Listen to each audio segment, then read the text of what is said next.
Howdy everyone, and welcome to Street Fighter League Japan. I'm Jake Ryan, joined by Saint Cola, but we're going to break down the rules for you real quick. There is a very simple format, and if you're just joining us today, we've had a lot in the Stage 1 already happen and go down. You got to watch the VODs. Vicious was there earlier with Cola, breaking all of it down. And today, we're going to see a couple more teams play it out. First off, 3 people are going to be chosen from each of these teams, right? So one is going to be sitting on the bench, and that's always a wild card, right? You have to think about who you're going to keep on the side, who have you prepared for this matchup, especially with really important points on the line.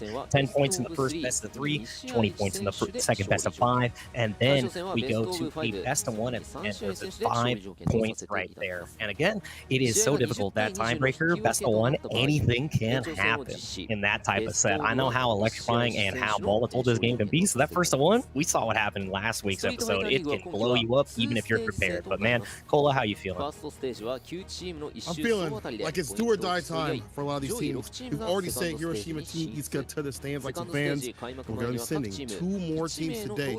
And what matters is all of these matches. First of all, we're going to have Team Detonation FocusMe going up against CYCLOPS, Athlete, Gaming, Osaka, the old guard versus the new guard, to figure out who is going to be in the playoffs, closer towards the playoffs at least, towards that grand finals, and of course the World Championships that's going to be happening at the Capcom Cup finals, I would assume. That's going to be sick to see, but we're still early. We're still closing out the first half of this Street Fighter League section, and it's wild to say like the first half of this Street Fighter League section because it's different than what we had last season. We have 2 sections to go through. The first section we have, as you had mentioned, you know, we are doing something a little different when we set up these players on a blind pick sort of thing. Yeah. The first 2 versus the first 3, and then of course after this we'll go to the home and away side squad. They're playing not only for that Street Fighter League qualification champion, but also for that a lot of guapo like that. We saw that 8 million all split between the first, second, and third teams, and also a lot of this clear right here. But again, it's going to be clear to see who's going to be making it through. 6 teams can only make it through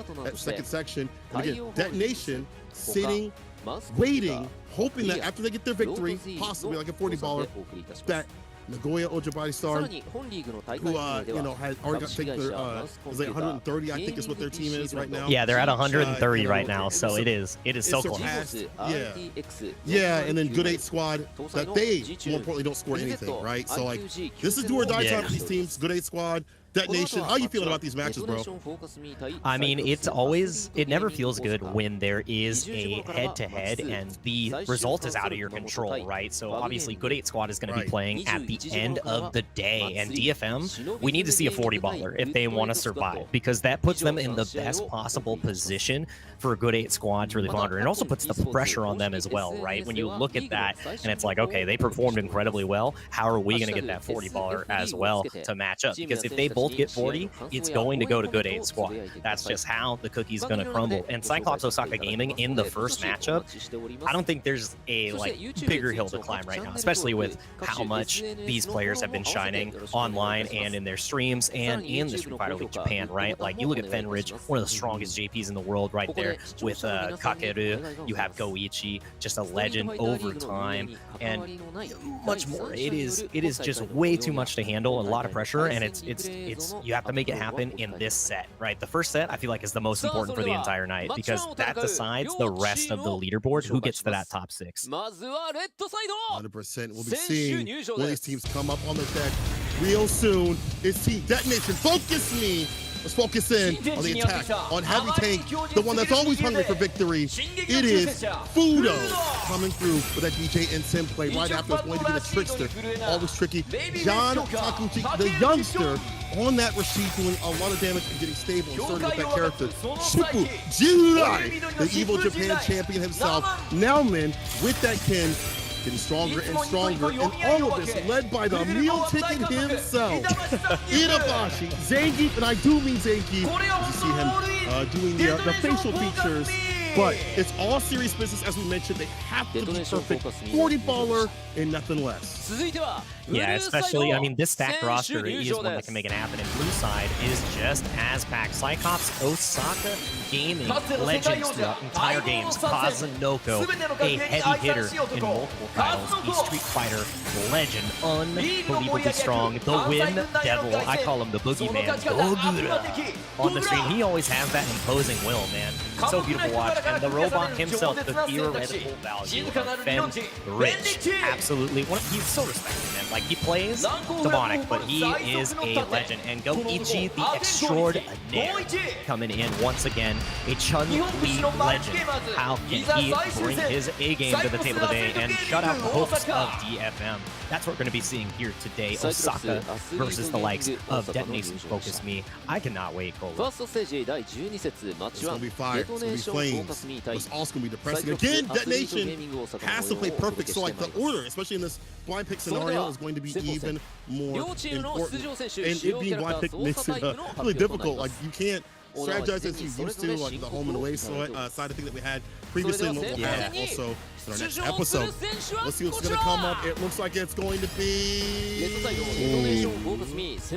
John Takeuchi, Kazunoko. Bro, talk to me. That's a good one. That is a good one. I mean, we've seen such strong Rashid play, and I love that the old Rashid players are putting them back onto the roster, because I think this character, it's only been about 1.5 months, almost 2 months now, and is already a menace. We're seeing the birds start to represent them. We're seeing JB start to represent it.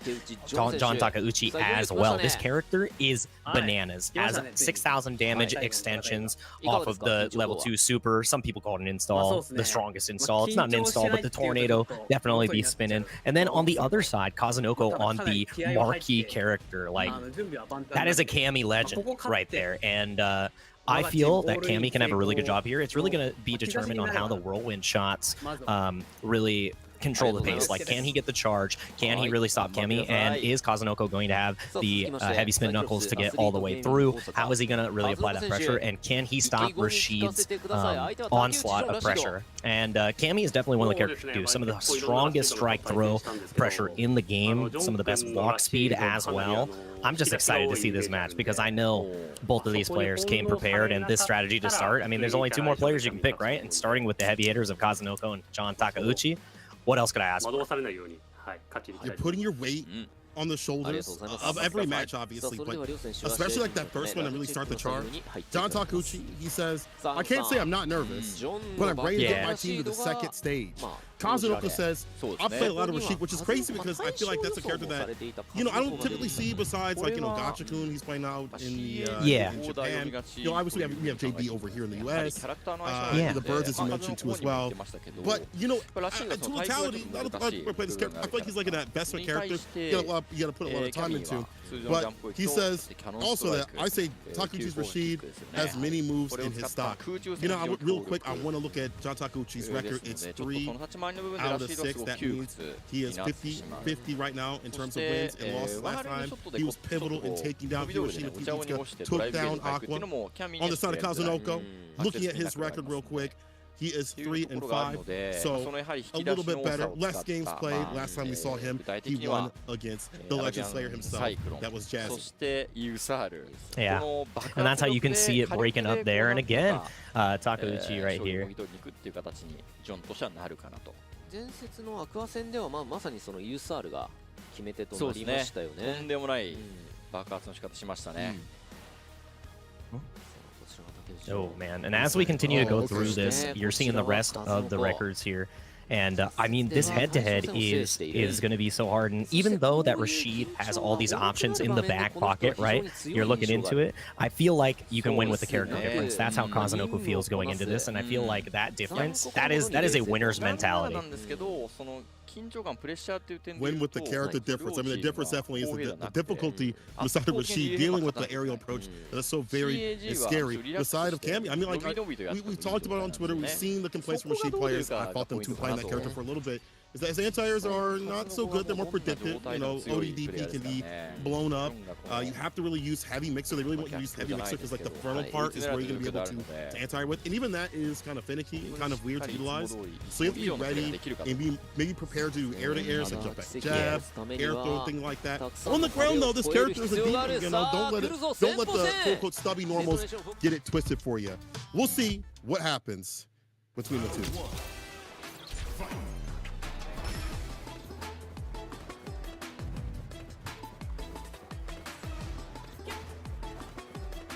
Party off right now. And that forward medium punch, nothing doing. Gets a throw. There's a dive kick. We talked about that aerial approach.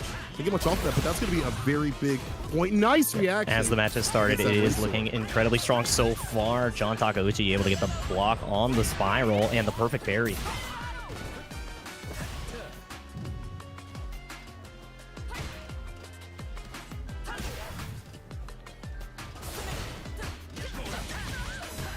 Jab and a spinning mixer, Windsor. This is bad. Not a lot of help for John Takeuchi, and he tries to drive rush in. He gets interrupted.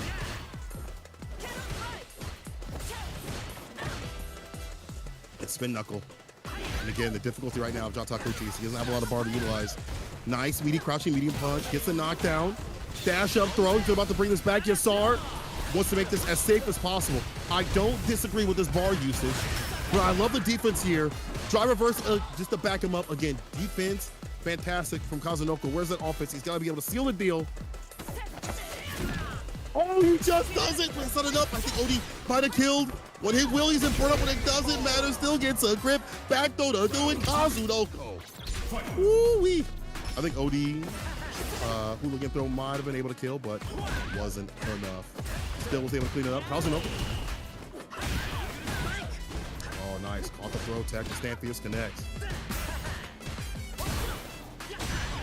Baits out the ODBP. Stagger stepped enough to call out that reversal. Haven't really even seen one, but he wakes up with another one. Lose the drive gauge. No big deal. Level 1 will get him out of that situation. And now that buffer stopping these dashes and these drive rushes continues. That stand light kick doing a lot of work.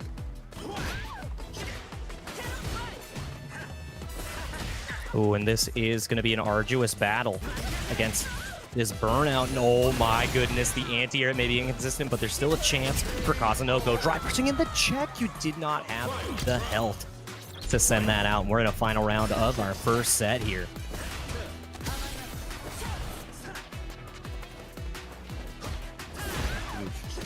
Dive kick. That anti-air? Jake. Hello? I'm gonna write that down in my notebooks. Every time that the receive player say anti-air is hard, I'm staying heavy kick. Staying heavy kick.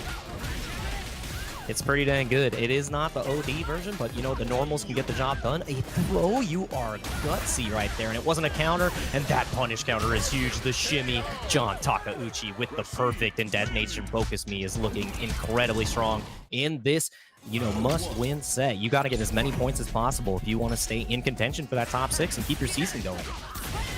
Absolutely. Everything riding on every match here for Team Detonation. OSAKA would like to play spoiler to them. And more importantly, you'll get that lead up in the leaderboards. That's so important to them as well. Yeah, missed the meaty right there, though. And now Kazunoko finding another way back in the corner, and the parry is not working out. Can the defensive options work? And that backdash was so smart. Kazunoko wanted to start the throw loops and nothing to be had, but now drive gauge slowly withering away. And John Takeuchi needs to play a little bit slower. But a perfect spacing, my goodness. That was beautiful. You see it back up just a little bit to find that stand fierce. Try the anti right there. I can feel Gotcha Clean. And that reaction that we saw on Twitter, where he tilted his head down in anger and upsetness. Just, I can feel it. All the Rashid players around the world felt that. Anti-air not working out. Kazunoko riding that momentum. Yeah, you got to remember, it is the name of the game, and even though you have all the tricks in the back pocket, if the anti-air isn't out in time, you're going to get stuffed, and it becomes that much more difficult. That was such a great counter hit confirm, and now the pressure continues. Let's see how this goes. Again, playing it so patient. Kazunoko not wanting to overextend, knows he has the lead here, and any touch will lead into either the level 2 or level 3 to close it out or pressure him into the corner, but now drive gauge in Kazunoko's favor. Oh, DP for the bust out. Side switch, so great for this character. And again, another stopping point. That stand light kick. Into the super. Gonna kill. Oh, next the juggle, that was so smart. Oh, that was it. That was clean. That was such a clean hit confirm. And again, the spacing that Kazunoko is able to control with the walk speed Cammy can represent, that low is so deceptive. You get the 3-piece into the canning spike upwards, and we are even. We're having a little bit of a coaching session with the team. Again, this match is so important. Destination FocusMe, John Takeuchi cannot afford to flounder here, and Kazunoko knows that he's this close to getting even more points in the standings, because even though Cyclops Osaka Gaming is already through, it feels good to like get that lead even further. It makes you feel stronger in the round robin, of course, as well. So a lot on the line here in this first game. Man, again, do or die, man. I'm sweating. I'm not even playing right now. John Takeuchi. I mean, this is kind of a bad draw. We talked about how the difficulty of anti-air with this character is going to be problematic, and we're seeing it. The dive kicks are clipping, the jump ins. Sometimes we see the same heavy kick work out, but maybe not often. I did say same heavy kick was a good anti-air button, but it's very situational, as are most of the anti-airs from this character.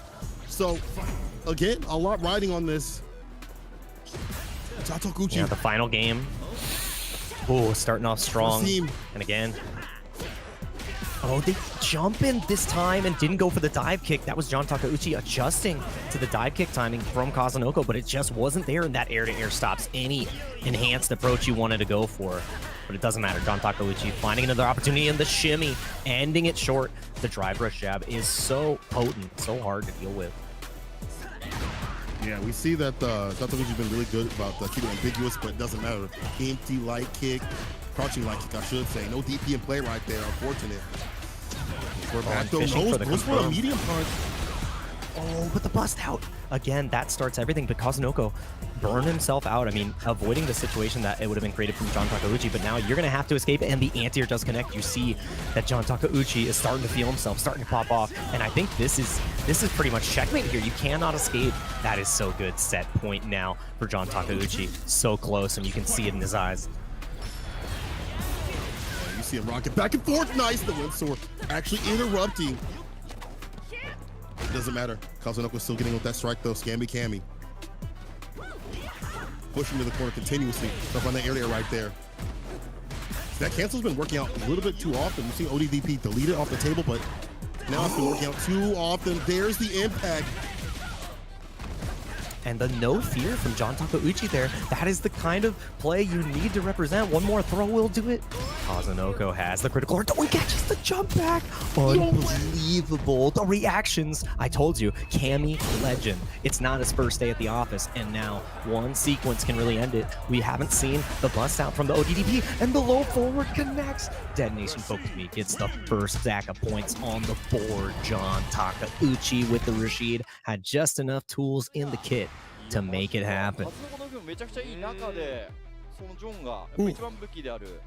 Detonation still in to get their win. Still.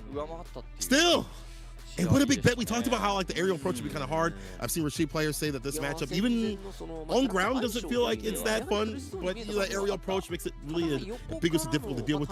You're worried about hooligan, as we saw in one of the first rounds. You're worried about dive kick. You're worried about the jump ins in general. But on the ground, and also dealing with the brush situation, John Takeuchi gets the first points on the board for his team. They're still in.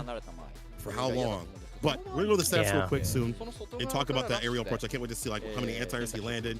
Because I feel like even though they weren't always perfect, because they can't be as Rashid, I'm curious to see how many that he landed just in general. We saw the ODDP as one of the anti-airs, working through. That was fantastic. He backed up and found that space. You saw him nod his head yeah, I got those. Even with this kind of character, these kind of anti-airs, I still got those.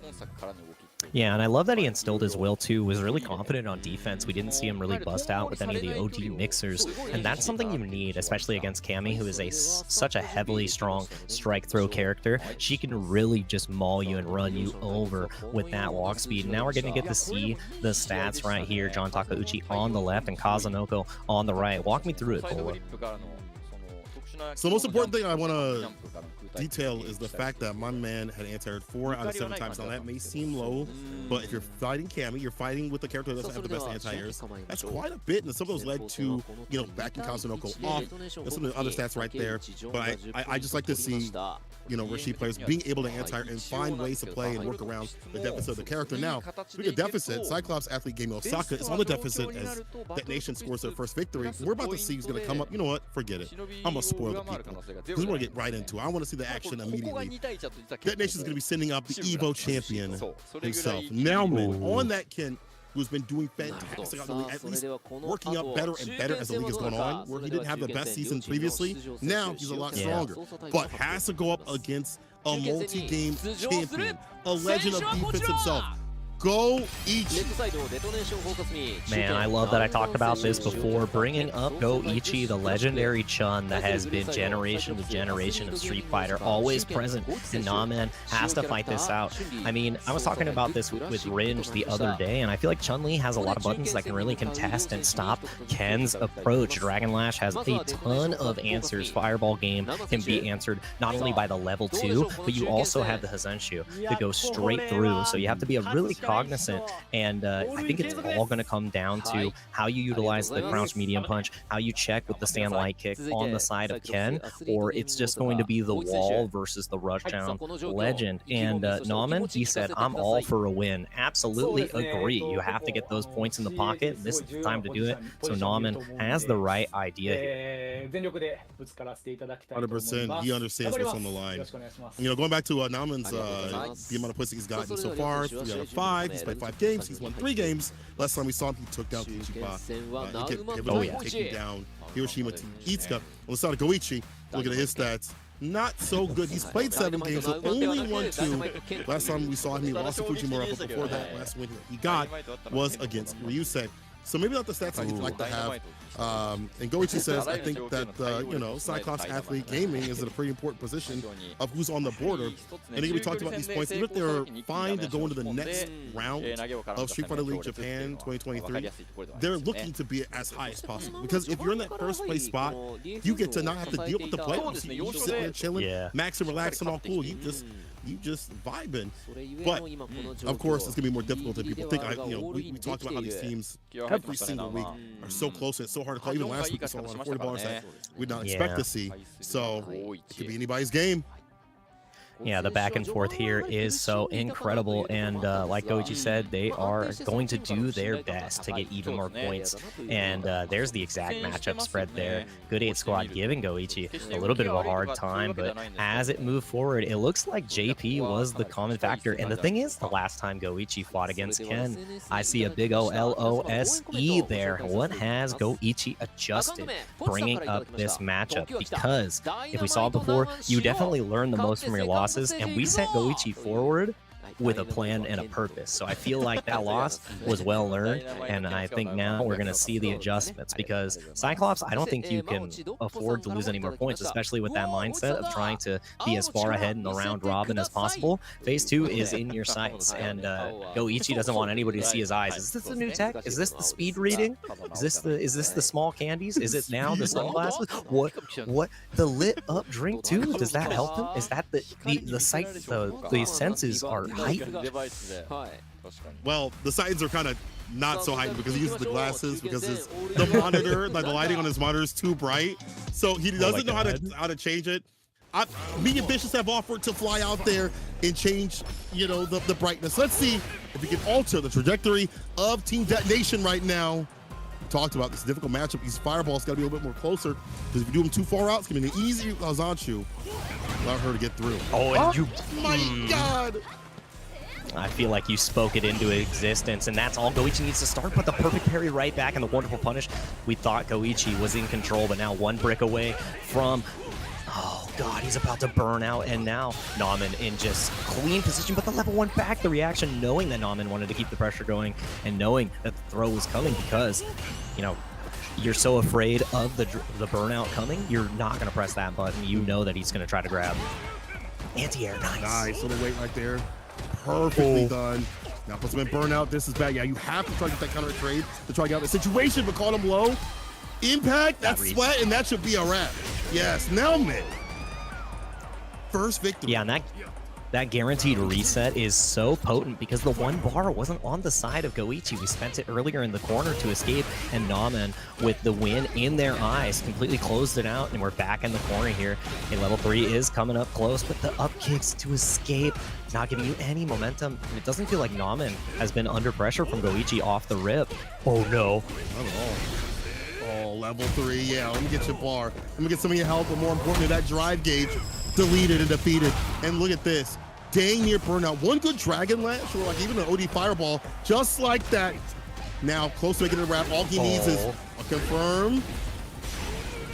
Oh, that is not enough. But again, you just DP on Wake Up, and does that beat it out? No, you go straight on over to the heavens. Namen with a quick victory for Detonation FocusMe, and we're seeing that Goichi is having these consistent troubles. Also, I love that Namen laughed after that fierce DP, just went straight on over, and all smiles here. Yeah. The crouching confirm on the Dragon Lash. Absolutely love to see the optimal extension. The crouch medium kick was just a little too short.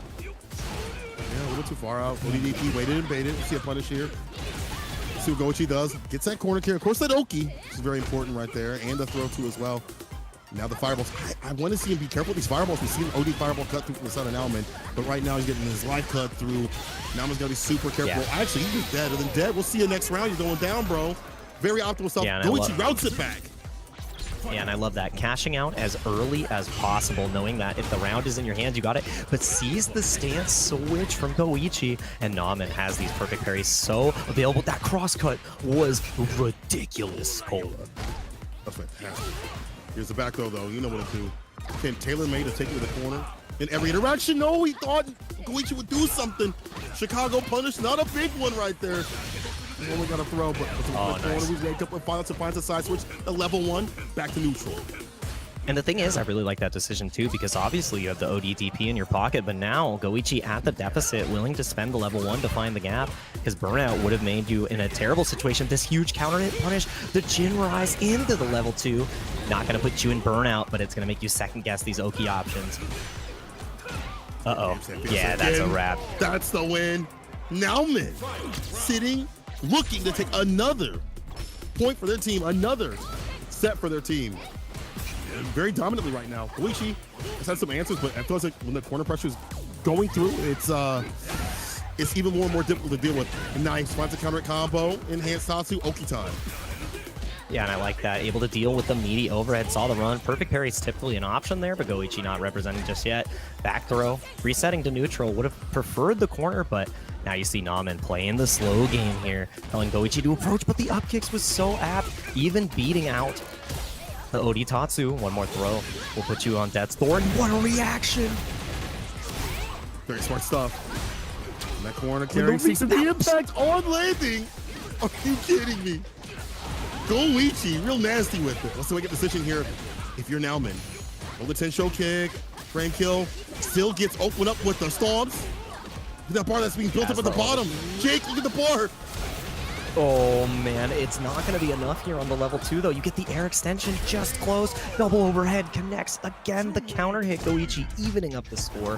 Had a wonderful reset drive impact combo, and that was super sneaky. I don't even think that Namen was ready. Like, that drive impact sneaks right in. You get stunned, and Goichi did not let off the gas pedal afterwards. And it was optimal beyond optimal. That was so good. Love to see it. Not Namen though, not Team Detonation, because again, to be as safe as possible, they need a 40 baller. I don't even know if they can get through with the 30. We'll have to see. As things will get detailed a bit later on with the points. Goichi getting with that OD fireball. We talked about how these fireballs are getting cut through with the OD fireball from the side of Ken. That's how he's been able to get in. Goichi allowed him to enter. Now throwing all these shin right kicks. Oh, that was so dang smart on the wall jump right there, knowing that Namen has been fishing for these anti-airs. Being able to change the arc was most important. No whip punish just yet, but I think Goichi was potentially trying to maybe jump to the skies. We didn't see a counter hit there. Big pickup though. That's a throw. Careful now. Namen's got to back up. Careful about blocking.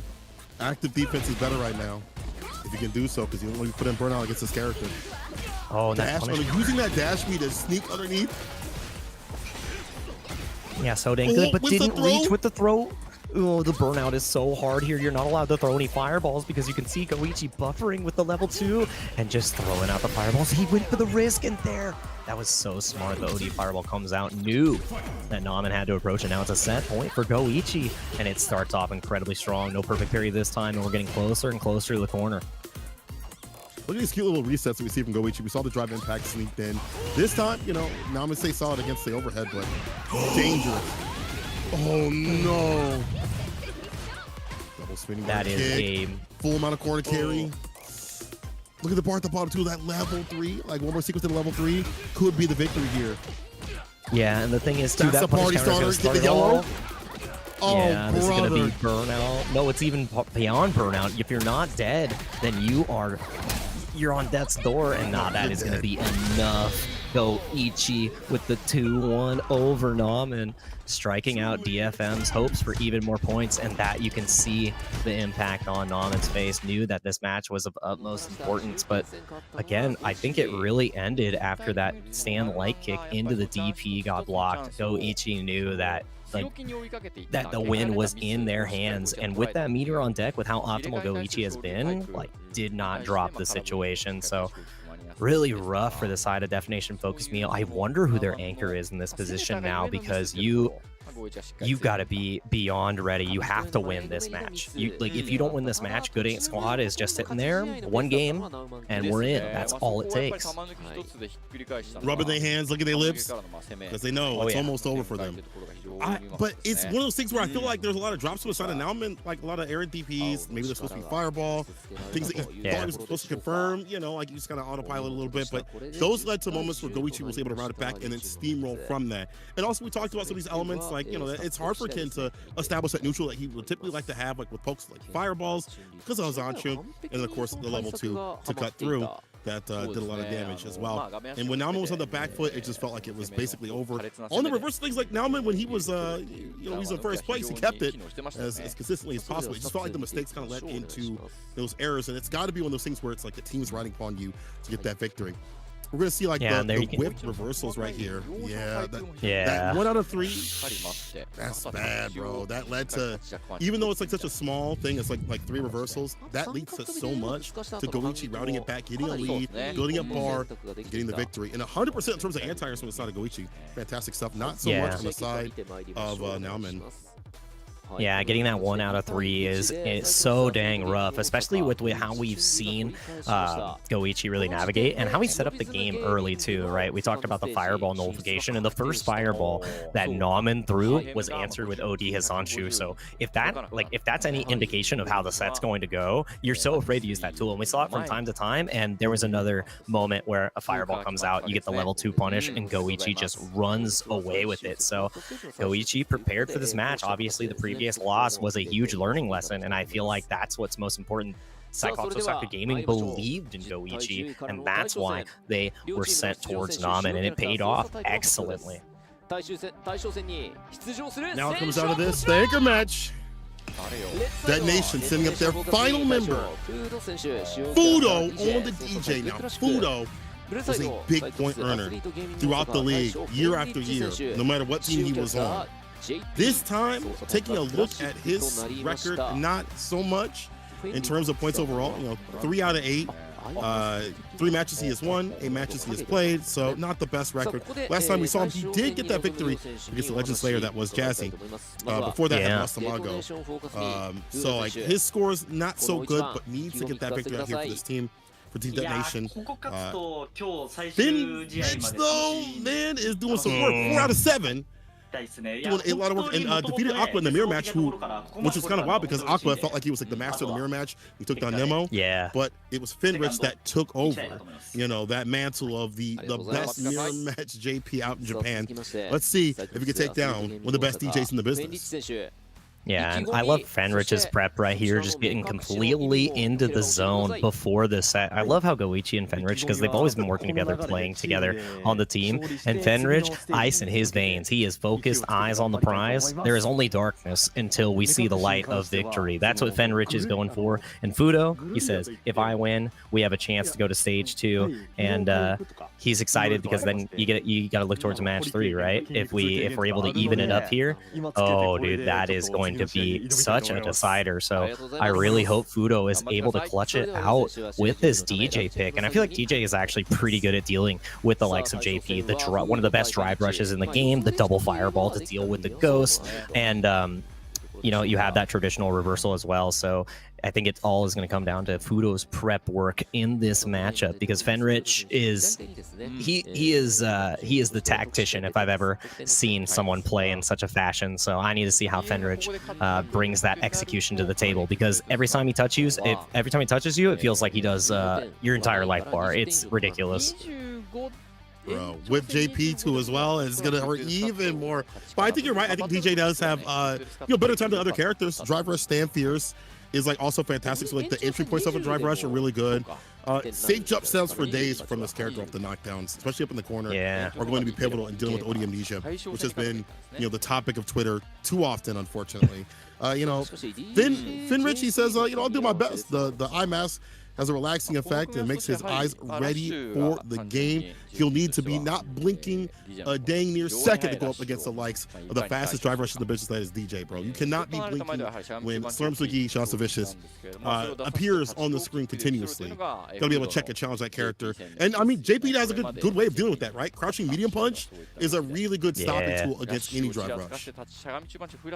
Yeah, able to put those checks out all the time. And the thing is, too, I love Fenrich's idea here to keep the eyes nice and refreshed, because when you go into a game, especially Street Fighter 6, if you're playing for hours and hours, it becomes more difficult. Like the drive impacts, you have to constantly be looking for everything, because the mental stack of this game is just such a high level. You're looking to check every single drive rush. You're trying to deal with DI. You add DI and drive rush to the mix. You add drive rush jab. You have drive rush into walk back. You have like your meaties and your tricky setups in the corner. The OD amnesia answers. We saw one of the most ridiculous clips on Twitter after the level 2 into OD amnesia into reverse kill, like absolutely so much in the tank.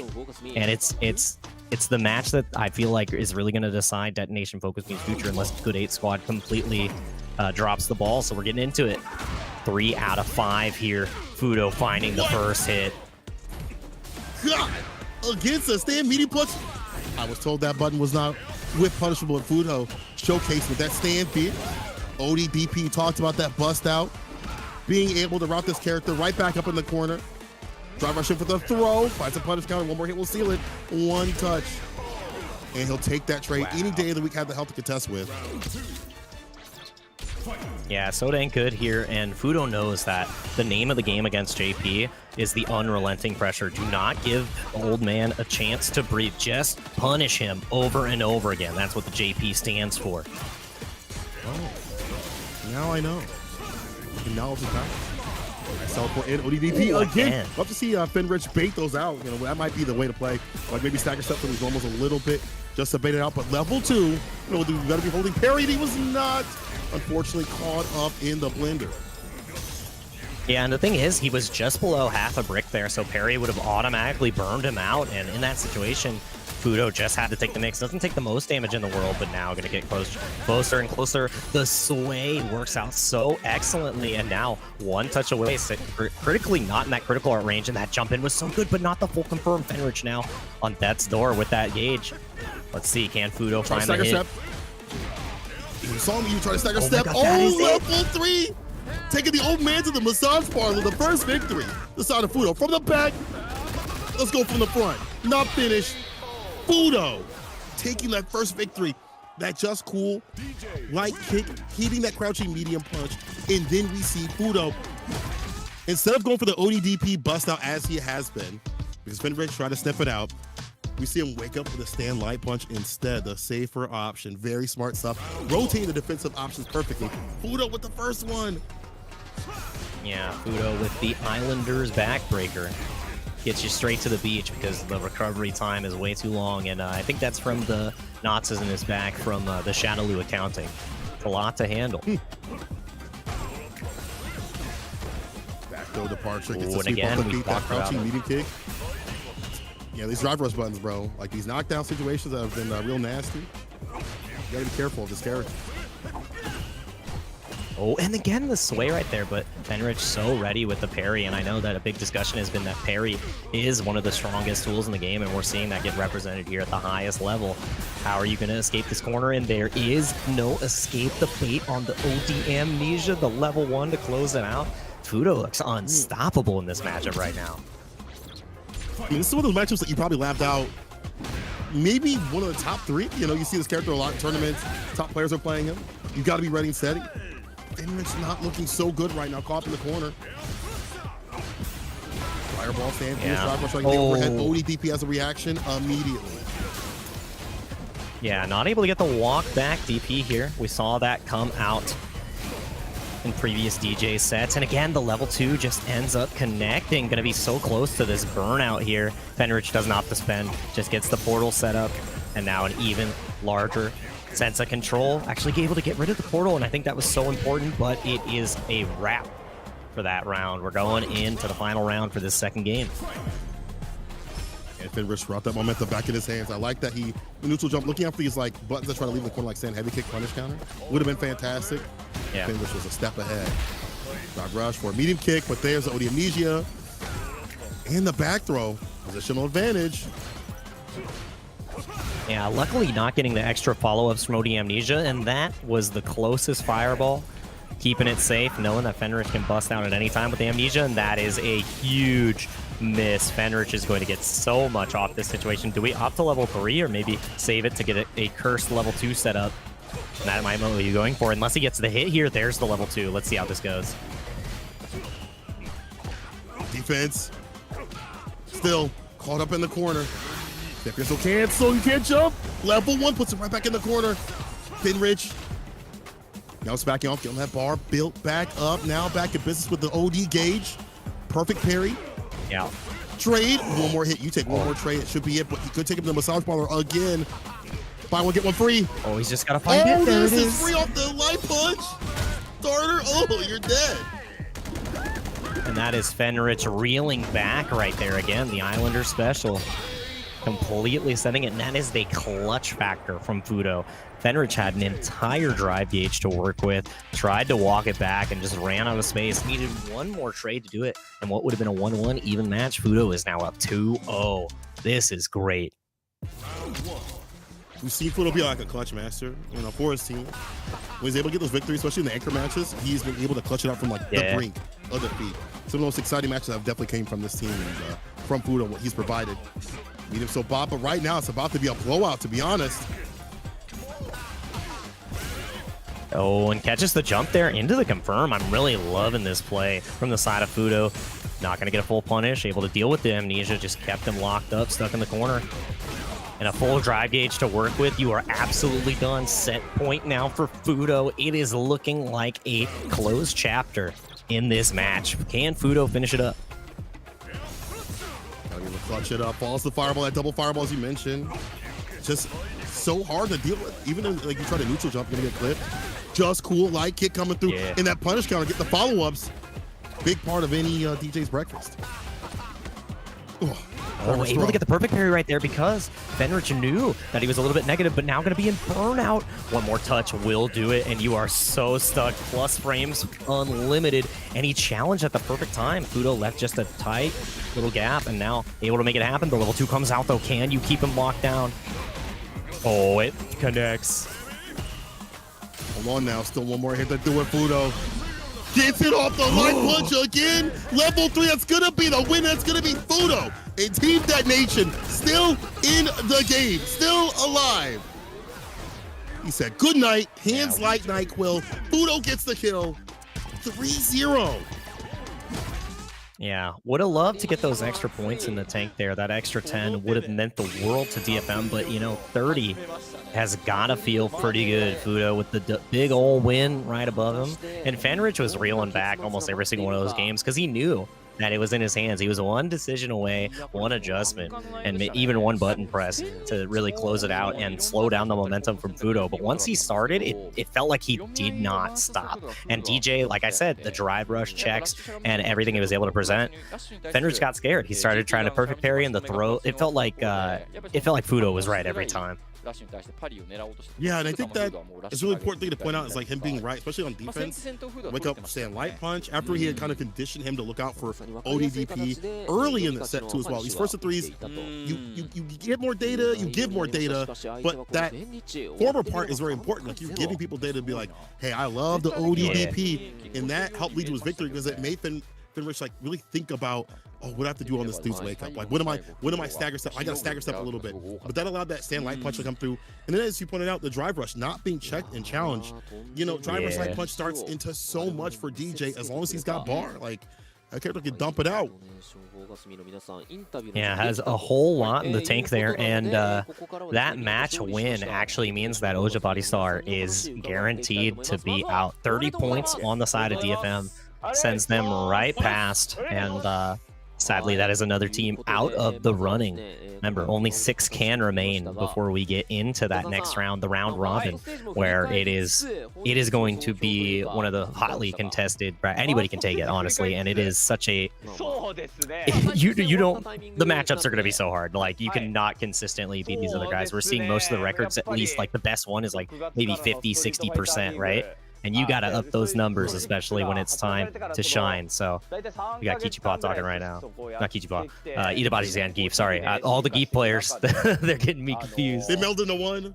Yeah, they all share the same brain cell. But we haven't really seen him play. I think they kind of been putting him on the bench for a little bit. I think that's important, especially when it's like do or die. And you don't have like the best matchup spread, you know, with Geef. It's not like Geef can't do it. We've seen it at CPT. We've seen it in other tournaments and things like that when Geef players do work. And, you know, Itabashi has worked out in other tournaments too as well, in 5 and 6. But like when it's like, you know, the last 2 days, you probably want to spell out your best characters. And I've seen him also kind of, you know, work the Marisa a little bit, maybe try to get that up as a secondary. So until that gets there, he wants to maybe hold off. So it makes sense to not see him.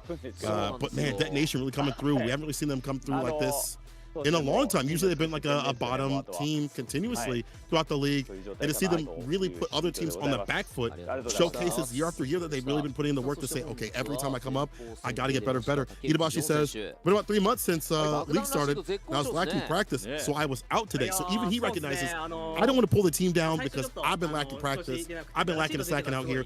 Don't let this be me, you know, I'm gonna let y'all go up and do what y'all got to do. Yeah, and now it is DFM, you know, sitting and waiting and looking forward to that last set of the night, because they really want that second stage, and now it isn't in their hand. And I love John Takeuchi, you know, with the humbleness. He said, I wasn't good until Rashid came out. And it's like, you know, if you don't have your character, sometimes it just doesn't click. And then once the character's in your hands, you're feeling good. But I think John Takeuchi is pretty good. We've seen a trend of the highest level players saying, oh, you know, I don't think I'm that good at Street Fighter. They're like in top 3 of whatever their CPT qualifier is. I'm like, y'all are ridiculous. And I mean, they just hold themselves to that standard. It's a good standard to have, to be honest, you know, to recognize that you need to be better, even though you're maybe making better results than other people. You're not making the results that you want. But John, he wants to face other players. He's like, I want to face more strong players. I want to stay in.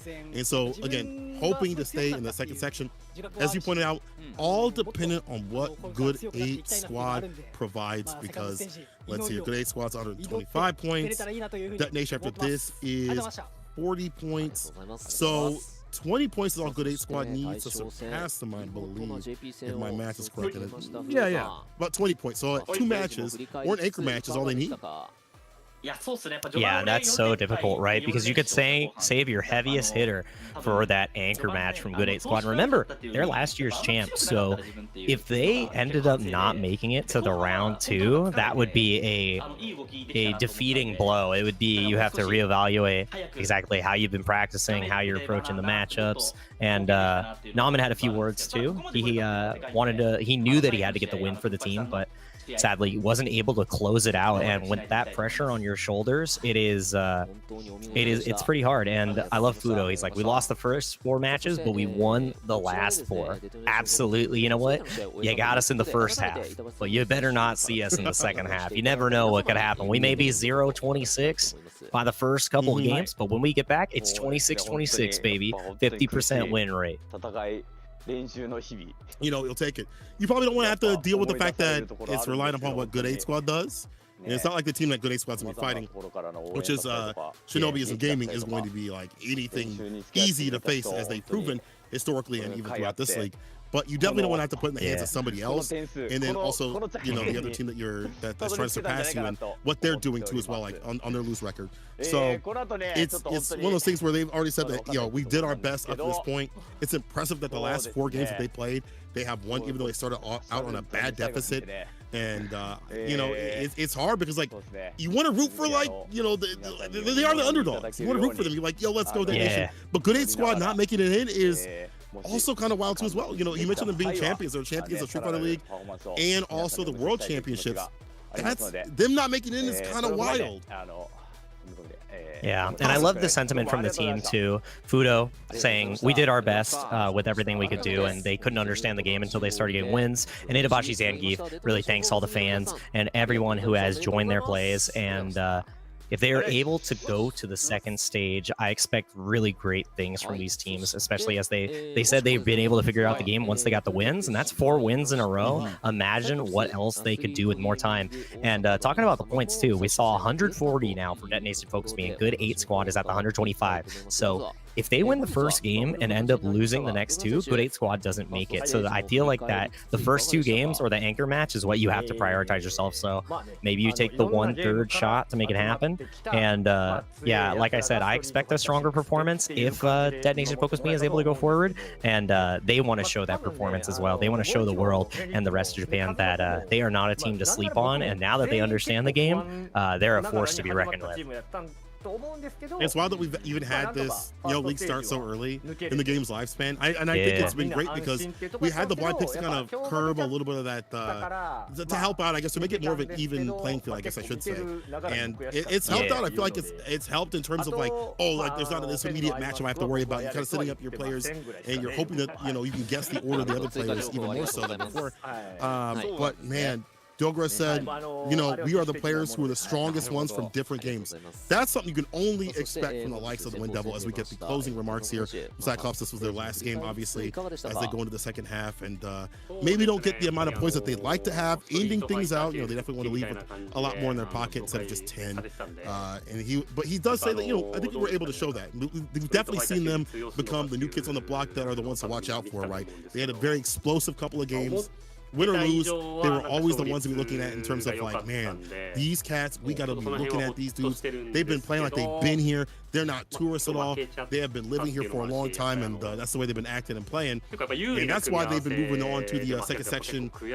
Well, I guess I could say sort of dominantly, or at least they were able to, like, what, 2 games ago or 2 episodes ago, they kind of were already locked in. So that being said, I don't think it's been easy for them. Kazunoko says fans may have been worried about how we play. I don't know, man. Kazunoko saying worried about how we play. I mean, that's Kazunoko, bro. How would we be worried about Kazunoko and how he plays? I don't know. I look at this roster of champions, and I don't see a world where I don't have this team in top 6, especially with all the titles that these players have in their belts. They probably have more titles than some players have tournament entries, and that is an obscene stat. That stat is so wild, and they may see that they lost this time, but they're going to make it better on the second stage because they know that they're already there. They have more time to learn, more time to study, and I don't know. I feel like they're really going to tear it up in the round robin because, like we said, these are multi-game legends. They just seem to succeed wherever they put their sticks, and bringing those different talents to this fighting game, to Street Fighter 6, the hottest commodity, it's great because they really highlight those different talents so well. Kazunoko, the unrelenting force, Fenrich, the technical monster, Goichi, the defense bot, and then Dogura is just he exudes this aura when he plays. Like if you ever sit down next to him, Dogura is a treat to fight, I would tell you. And Goichi, change to Chun-Li, that is something that they felt they had in the rocket for a long time, and they weren't really winning that much, and that's a hard feeling, especially when you have legacy on that character. And I love the adjustments he's been able to make. He got the win today and against Namen, who is a super strong Ken. So Chun-Li's working now. I think he figured part of it out. And he does have the loop just in case. I think that's something that he has, and waiting the wings if need be. So we'll see if that even is necessary. But I think you're right. That Chun-Li definitely working out today. Deleting that fireball game that would like to be established by the Kim player, and then also just like optimizing any situation that's given to him. And really riding on the lacking defense on the side of Nauman. We saw him take those stomps continuously up in the corner, and just led to his demise. But either way, thanks to the team, they were still able to move on. Goichi knows that he was still able to move on alongside the team to the second stage, no matter what had happened, despite this loss. But man, going back to the fact that we have these multi-game champions out here, Kazunoko back in business. But one thing I did want to note is that Dogra, he was on the squad of Good 8 squad previously, so that's got to count for something in terms of telling them like, okay, this is how it goes down. This is what we do. Maybe the other players are tourists, and Dogra, maybe not a tourist himself. Maybe he's on a different team, so it makes it a bit new for him. But he has the added benefit of being like, hey, I played these cats, so I know how they play, or I study these cats. These are their tendencies, you know what I'm saying? So that definitely helped out, I think, that team and helped lead them to victory. Yeah, how's the download? And hearing from Fenrich too, Fenrich saying, he couldn't find the wins in the beginning as well, and like Fenrich being the highest ranked JP, that's hard to believe. And as always, Goichi being humble, thanking all the fans for the support, everyone who's watched and supported Street Fighter League Japan, because we couldn't do it without Chio, and the players are incredibly thankful. Really happy to see CYCLOPS Osaka Gaming thrive here, and DFM putting up a super strong fight. And once again, you can see the points right there. Sadly, we're seeing another team drop below that 6th place. DFM tentatively with that 140 sitting in that last spot, but Good 8 Gaming has a chance. They just need 15 points and they're going to be able to clinch it out, and DFM can do nothing to stop it. They can't, there's no influence they have now. They have to let Destiny decide, and we're seeing the rest of the stats right here. Dude, I love the production here. You see Fenrich and Fudo just standing right next to each other. 0 out of 3, right? That hurts. That stat, that big old 0%, and Fudo won. It's like, nah, it doesn't matter. The teleports, man. The departure, jump like kick, we saw him leaving the corner, being able to get those jump ins. Right after that, obviously DPs were on point. 2 DPs that set up to help wake up for to set up for the ambiguousness of the wake-up options from the side of Fudo. Not so much on the side of JP. I don't think we count OD Amnesia. I guess we just count, wake-up supers, but OD Amnesia should be. There were some other stats where he took all the throws. It seemed like none of the throws were tech. Definitely don't want to tech against either character, so it definitely makes sense to take some of those throws. But what makes sense right now is Team DetonatioN hoping, praying for the demise of Good 8 squad. They get nothing, and then they get no points as possible. 30-10, big win here for Team DetonatioN, especially if they can move on. But it may be all for nothing, depending on what Good 8 squad does.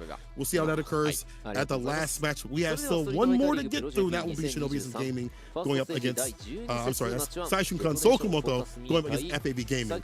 After that will be Shinobism Gaming versus Good 8 squad. You don't want to miss any of this action. It's going to be fantastic. Even this match coming up, Saishunkan Sol Kumamoto and FAB Gaming is going to detail who's further and further in that top spot. And what I'd like to ask is if I can get some of this top gear right here. Yo, can I get one of these plushies? Can we hook us up? They're so cute. Jake needs it too. Dude, they're hello? Yeah, dude, I need to scan that QR code and have it appear next to me. I would absolutely have it on the desk at all times. So if you don't have it already, make sure you get those. And these t-shirts are so clean, dude. Look at it. I want that Akuma shirt so much, and I love how it has the little animations too, not only for the Hadouken, you have the lightning kicks, and then also the boom. And sadly I can't see the other one. I think it's Jamie on the other end, and he's drinking on the ground. So wonderful Street Fighter 6 merch that we have here. Go ahead and hit it on Amazon, and the hoodies too, the t-shirt, the Street Fighter League Japan merch is unmatched. I can't, the drip is unreal. Yeah, I once again would love for Capcom to send me some of these shirts, some of the hoodies. We wear it on the broadcast, but listen, if you're in Japan, you can order yours on Amazon Japan, as they've detailed, the QR code, and at least wear them for me and Jake, as we don't have those. And Jeremy actually was able to obtain some, and he's definitely will be able to support those and be able to support it out. People, I do believe that we have another World Warrior event for Japan happening. I think it's this weekend. So make sure y'all tune in, as well as some more CPT events to follow as well. So if you're in Japan and you're watching this broadcast, sign up ASAP, get in, get your points. It's been wild to see all like the different types of riding we have in these top spots. Yeah, they're JPs, yeah, they're Kins, but the winners have been so different. We had a DJ previously, Masadi Yamaguchi, and before that, it was Oniki. That was dope, though, on the Kimberly. Yeah, and I love that, too, because we're having this huge discussion, and we're seeing, you know, JP, Ken, Chun-Li running rampant, and then the first two World Warriors, like, Oniki just cleans up everybody with Kim, and you're like, what? What's going on? Y'all forgot. This character is incredible, and, I mean, sometimes you have to take a couple more risks, and when you're put in the corner, it becomes just that much more dangerous, but Oniki showing that it is definitely possible to make it happen. The entire roster is incredibly strong, and then DJ, people are sleeping on that character. They're like, everybody says he's top 5. Where are the placements? There's your placement. Street Fighter, like World Warrior of Japan, and DJ gets the second win. That is nuts. I mean, you also look at Hot Dog, who just got top 8 of Asia East with the DJ, and it's, I don't know, people are sleeping on the character. Everybody's strong in this game. Everyone is so good, and I can't wait to see how it continues to develop, especially with Aki on the horizon. 100%. We're going to see how things develop in this next match. Next one coming up is Shinobism Gaming versus Good 8 Squad. You do not want to miss it. Don't go nowhere. これはね、Yeah. 高評価増える試合だったと思うんですよ。最後まで楽しみますからね。TFM やりすぎだろうというところです。よろしくお願いします。はい。さあ、ここで視聴者の皆さんにお願いがございます。ストリートファイターリーグの運営に関わりのない第三者による本大会の模様や本大会の対戦リプレイ映像のアップロードはお控えください。さあ、この後は試合準備のため休憩に入らせていただきます。20時10分頃からは第12節マッチ2最春カンソル熊本対ファブゲーミングの模様をお届けしてまいります。それでは一旦失礼いたします。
お仕事お仕事。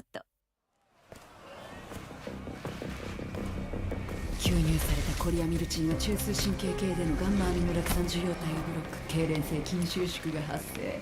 完璧に作用したわ。戦争どうしましょうかね。息の根止めちゃいますかね。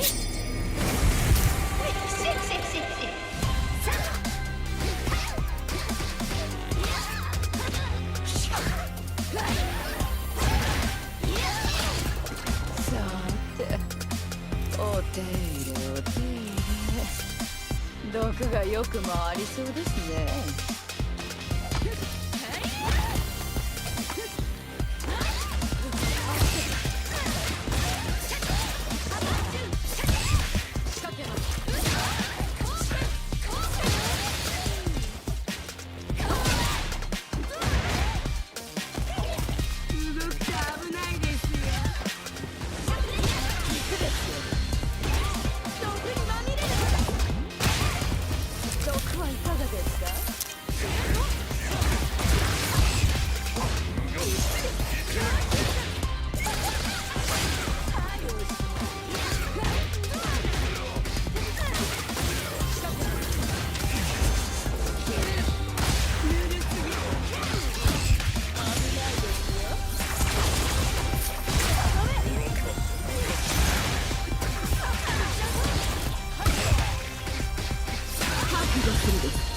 じゃあ行きますね。こことそこ、あとこことここ、最後に仕上げ。毒回りましたか。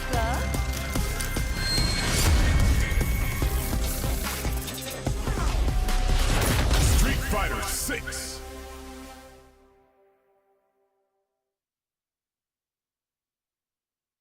多分無敵技だけで終わってるんですよね、リターンが。ああ、なるほど。その後のタクがないんですよね。画面端でガードしてます、辛いです、 EX 勝利を打ちます、これ当たったら確かに嬉しいですよね。じゃあガードされたら痛いです、じゃあこれ今度はガードしてるやつに対して最速で後ろに投げるとか、こういうものを混ぜてないと真の無敵技のリターンが取れてないんですよね。なるほど、なるほどですね。打つ打たないの取捨選択をする前に相手は勝手に無敵技にビビってるんで、持ってるだけで強いんですよ、無敵技を。さらに持ってるだけだと相手もビビってくれないから、打つことで相手をビビらすのが強いですよね。そうですね。だからコマンド投げも結構実は似てるんですよね。コマンド投げが打つことが強いかどうか置いといて、あるのが強いですよね。確かに固まってると投げられちゃうから、じゃあ動こうって、で動くと打撃食らうよねって、その昇竜拳無敵の技もまあ似たような感じなんですよね。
Back with more Street Fighter League action here on the official restreams. We have Saishunkan Sol Kumamoto going up against FAV Gamer. We're actually going to take a look at the bracket, which we haven't really seen in a while here. Once again, noting that Oja Body Star is probably out of the running. DetonatioN FocusMe is focused on Good 8 Squad not getting the victory, because if they get at least 2 matches, that's right, 2 matches, they'll be surpassed and Good 8 Squad will be in good graces once again. My name is Seikola.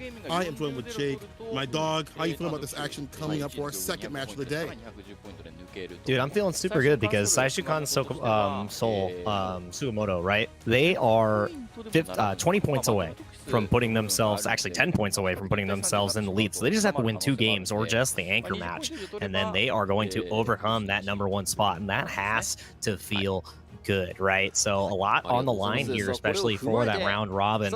And the opponent, you know, no slouch themselves on the other side, FAV Gaming. But we're going to be getting into some introductions for the red side here. Saishunkan Sol Kumamoto on stage here, starting off strong with Sasamo. I love him. The energy this player represents is beautiful. The Sunlight Rising Star, and then the Prodigy Higuchi, absolutely legendary level player. So strong across the board. Higuchi is bringing the heat now, and the Little Devil Shuto, the modern master, the modern, the modern monster. That is Marissa incarnate, and the Brute King Nemo. I feel like he has some of the best pop-offs, some of the best performances across all Street Fighter history, whether it be the Rolento, whether it be the Gil, whether it be whatever character he decides to pick. This time it's JP, and this time it's time to shine. Loving this team. What does this mean, Shuta? What? We're going up. They said we're going up, but you might be going down. You have to fight FAV Gaming, starting off with Papa Bonchan himself, the judge, the jury, the executioner on that fantastic Luke, who's doing all the damage. And so is the FGC Scout, but I like the Genius Gamer a little bit better. It is Tokido on that Ken gameplay. Right after that, it's going to be the Eyes of Desperation. Always open, always ready, always glaring. Ryusei, last but not least, is going to be the strongest team, leading the charge. Sakonoko on that Chun-Li. Now, this is a top-level team. We've seen them take Street Fighter League, Japan. We have not seen them get to the World Championship stage, but they're getting one step closer and closer. And again, just pop it off. You see Tokido with the hands up. Oh, let's go. I love the energy from both sides, bro. I love these guys, man. Every single time I watch them, they're so happy to be here. They're so happy to play. And FAV Gaming is kind of playing a little bit spoiler here to Saishunkan Sol Kumamoto. And it's Kumamoto. And it's difficult, right? Because they're so close to that first place spot. They just got to win 2 games and even to tie for it, too. And our first match right here is actually going to be Sasamo on the DJ versus Sako on the Chun-Li. And Sako known for their beyond impressive combos. If Optimal had a nickname, it would be Sakonoko, right? He comes down to a tournament every so often and just shows everyone and the world the template of how to play Street Fighter 6, how to play Street Fighter 5, how to play Street Fighter 4 at the right level, right? Right, 100%, but we can't count out Sasamo, who has been on a better rise lately. I know he definitely had a downturn after being defeated by an 11-year-old, and some people might scoff at that, but that 11-year-old was super sick to clean up 99% of the world, bro. He got cooked by that dude, and he was like, I have to reassess myself. And then after that, he had to fight Storm Kubo, and he used that as like the pivotal point for his esports, career. Like, I gotta be here. I gotta show that I gotta be here. Took down Storm Kubo. He lost to Kawano, but then won against Machibo, not only in the anchor match, but also in the run back in that first to death the last time we saw this team. So Sasamo has definitely become an absolute threat on the DJ. I feel like the Ken practice that he's had, the practice overall has been well working out for him.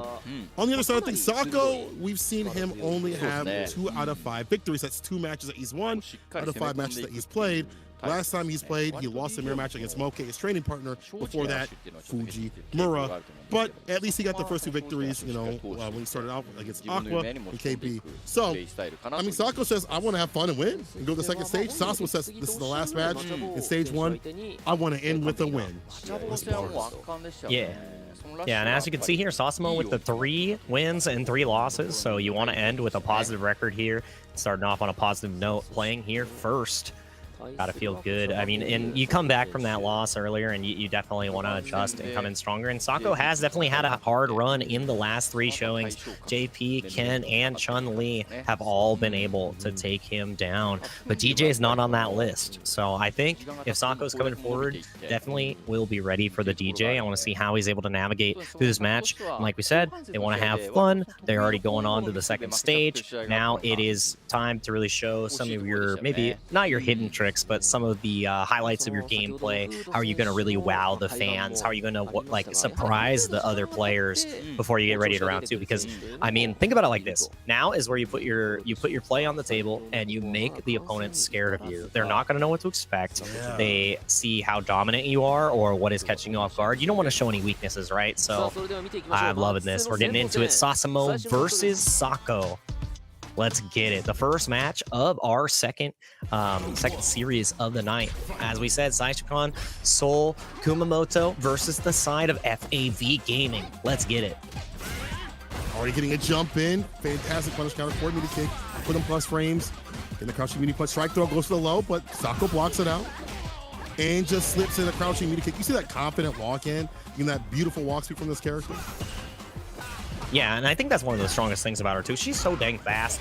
But again, DJ finds a way, always. But the knee gets immediately stuffed, and it is all Sako right now on the offensive. But again, the drive gauge slowly dwindling. Maybe he wants to build that third bar back before really overcommitting. And we know that Sasamo doesn't want to give him any space. As hard as Zachu, it looks like, you know, having the double fireball. Try to make out the ODDP, got clipped on the backdash. Sneaks in the standing light punch counter. Was not able to finish the combo, though. Oh, don't leave Sako alive, bro. You'll regret it. You'll regret it. I love this. Continually going for the paint, baiting out the side of Sako, knowing that he is completely able to do level 2. Finally throws out one of the fireballs, and it's not answered in the drive rush. Too much to think about. Sasamo feeling good about that, laughing it up. Yeah, 15 frames, brother. React. Just like that, it was a bait. The OD fireball fast enough to recover and get a parry. With the strike, though, looking for the DP still. Sasamo gets in with that dive kick, light kick. Back, though, yeah. Positional advantage, backs up for the anti-rocker, the Tensho kick instead of stand heavy kick. So let's make sure that the anti-air is on point. Good stuff. Oh, and I like this, too, from Sako. Going to get the full extension here, saving all the meter in the tank, knowing that this is one comeback to make. And this is going to be so much drive gauge burn, though. So now Sako on the back foot. Going to put him closer to that critical range, though, which is going to be good. But this is going to be a lot of time for Sasamo to build this bar back. Uh-oh. So the drive impact, drive rush in a drive impact. And that's that. I cannot believe he hit him with the weak one. He hit him with the weak one. Sometimes you got to go back to day 1. When you're on like day 45 of a program, like your hands are getting used to the hardest stuff. And then when you go right back to day 1, it is so dang difficult, right? And that's what we saw right there, the easy stuff. As it works out, a lot of mental stacking with this game. Like things that may be easy to counter in training are different when, you know, your team's riding for you. When the stress of dying in one interaction, these drive rush ends continuously from the side of Sasamo have dealt with catching Sako off guard, and this time he blocks the stand medium, blocks the low 2 as well, eating through the gauge and finds a jump in.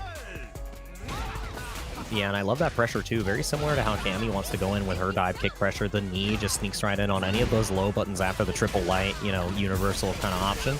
But again, Sako not afraid, should be able to get the kill here with the level 2. Absolutely love that. Level 1 would have been close, but better safe than sorry. Sako getting around on the board, and even though there's a meter lead for Sasamo, you got to feel good about that, especially after the beatdown you got last round. And these perfect parries, this is criminal. Yeah, definitely go for the fireball as a bait, intentionally get that, because we see the perfect parry continuously over and over again after the fireballs. Very smart stuff. Yeah. Ooh. Command dashes in with the jab. Oh, plus frame city. Yeah, no way to challenge. But again, the walkout from Sako, the awareness is so good, and the awareness on defense. Sasamo wastes no time spending the level 3. Knows that this round is anywhere but over. And again, one more block string and you burnt out. So maybe going to be looking for throws. Sako doesn't even get a chance, and now this pressure is going to be unrelenting. Do you opt to spend the level 1? I think he just saves the bar here, and there is no saving you from that drive rush. Sasamo is feeling himself, dude. I'm scared of this man. Yeah, this dude definitely, after that victory we saw against Fujimura, it was the right call to put him not only in anchor position, but like let him get back in business. Here's the overhead though. Sako's definitely been at deficit before. Even worse situations with a backdash again. The reads, I love these early backdashes against the throws, and this is bad. 2 more sequences, all sauced up with a drive gauge. Could be the play. Sako burns himself out, but it's almost over. Yeah, but again, all he needs is one touch. He just needs to get to the corner, and he's already looking for the stun driving back. But the overhead from Masanshu does connect. Sasamo got caught pressing. I'm not 100% sure, but again, Sako, you cannot give him an inch. You cannot give him any space. And he was completely comfortable going into that burnout, right? He knew he had the level 3. He wasn't going to get caught by a cheeky drive impact close to the corner again. So, wonderful answer. Have a way to answer, yeah. All even out here. Now Sako with the perfect parries. Now trying to find a jump in instead of just like Hazanshu gets the fireball. I like that variance. However, Sasamo strikes is with the jackknife. Medium light punch right into the overhead. Perfect parry in the gap, but just like that. C8, corner out of there. Corner carry, I should say. Dude, backdash has been such a universal option for Sasamo to escape. I want to see if Sako is able to make the adjustment and really chase it down, because it is quite difficult, especially dealing with the OD up kicks. No perfect parry this time on Hazanshu. And it's been so hard, like Sako is still going back to the well because it's such a strong tool. And not this time, huge counter hit. I wonder what he went for. Maybe the jab to check, it just didn't work in time. Awesome. ODDP immediately gets a fireball. Impact. He reacts right back. Didn't have enough bar. This is unfortunate. Maybe thought that Sasamo didn't have enough with throws. It don't matter though. Sasamo, my man from Brazil, he's definitely invited to the cookout. Gets a side switch. Drive rush. It's almost. He's gonna go for these brawl sequences as much as possible. There's a gap. Did he wait? Yeah. He didn't. Wow. Here's the thing that's so hard. Goes for the cheeky little reset, and the jab check knew that Sako wasn't plus enough. Sasamo with the awareness, and Sako didn't have any more meter after that. He had to go for the hard read. The throw wasn't going to connect at that point, so Sako now in a reverse set point. Oh, but the bait on the up kicks. This is going to be huge momentum, and he has so much meter building as well. It's true. The drive impact's also been a little bit antsy. Try to close things out. Rush in, crouching medium punch. Oh, Sako burns himself out. Yeah, this is kind of difficult on both sides. If, one good drive impact, never mind. It's a wrap. Sako, no, doesn't get the kill, but that will. He tried to go for perfect parry. Had no bar for that situation. Final game, final round. Yeah, the first set, this is going to be so pivotal here. And again, just a slight meter advantage for Sasamo, and you have to be considerate of that because once DJ has that level 2, has another invulnerable option to really find an escape. Let's see how this goes. Oh my goodness, I feel like I spoke it into existence, Cola. How did it happen? How did it happen? The rhythm, man. I'm sorry, Mon. There we go. DJ. No, tried to bait, try to get him on the trip guard with the crouching media punch. Just did not work out there. Sako now puts him in the corner. Throw. Wow. And I love that too, showing the media after. Yeah, and he's showing the media afterwards, and he's showing more than enough to kill Sasamo. He's going to be losing the first game. Sako with the clutch factor, and I feel like right there, we didn't see a counter hit in the corner, and that answer from Sako was to meaty the backdash that had gotten Sasamo out so many times. And Sako just really showing that experience, the years and years of talent and experience and performance came out there, really was able to read Sasamo at the end. And I love that, dude. That is pure Sako. He's sweating it too. He's like, ooh, that was kind of hard. So I almost got cooked up, bro. Almost became some oxtail dinner out here. But Sako stays solid. I like that. Like you pointing out the fact that the backdashes were caught. That has been a defensive option. Mid-screen, corner, continuously. Sako finally accepted that and find the victory off like crouching medium kick or just getting the chase down. Even that micro walk crouch fierce was like enough. Like the perfect range, like the tip of her fingers to catch that backdash or whatever came that way. Very smart stuff from Sako. I felt like Sasamo kind of broke down a little bit at the end, looking for drive impact to run it back. Just did not happen. Even though Sako was in burnout, it's like, if I keep it, pretty basic, keep it solid, keep my gameplay tight, I'll be all right. Like I'm not gonna get hit with anything as long as I don't stick on a button that gets drive impacted or things like that. I only need a few hits to finish it off. Sako taking one for his team. It's got to feel good for him. He's not had the results that he had previously, so it's got to feel good for him. Yeah, getting some more points on the board for FAV Gaming. And I mean, you look at Sasamo, and the 10 points would have been enough to tie, right? So you're still going to have another opportunity. Win that anchor match, or you win the next match, you are going to get enough points to get that first place tie.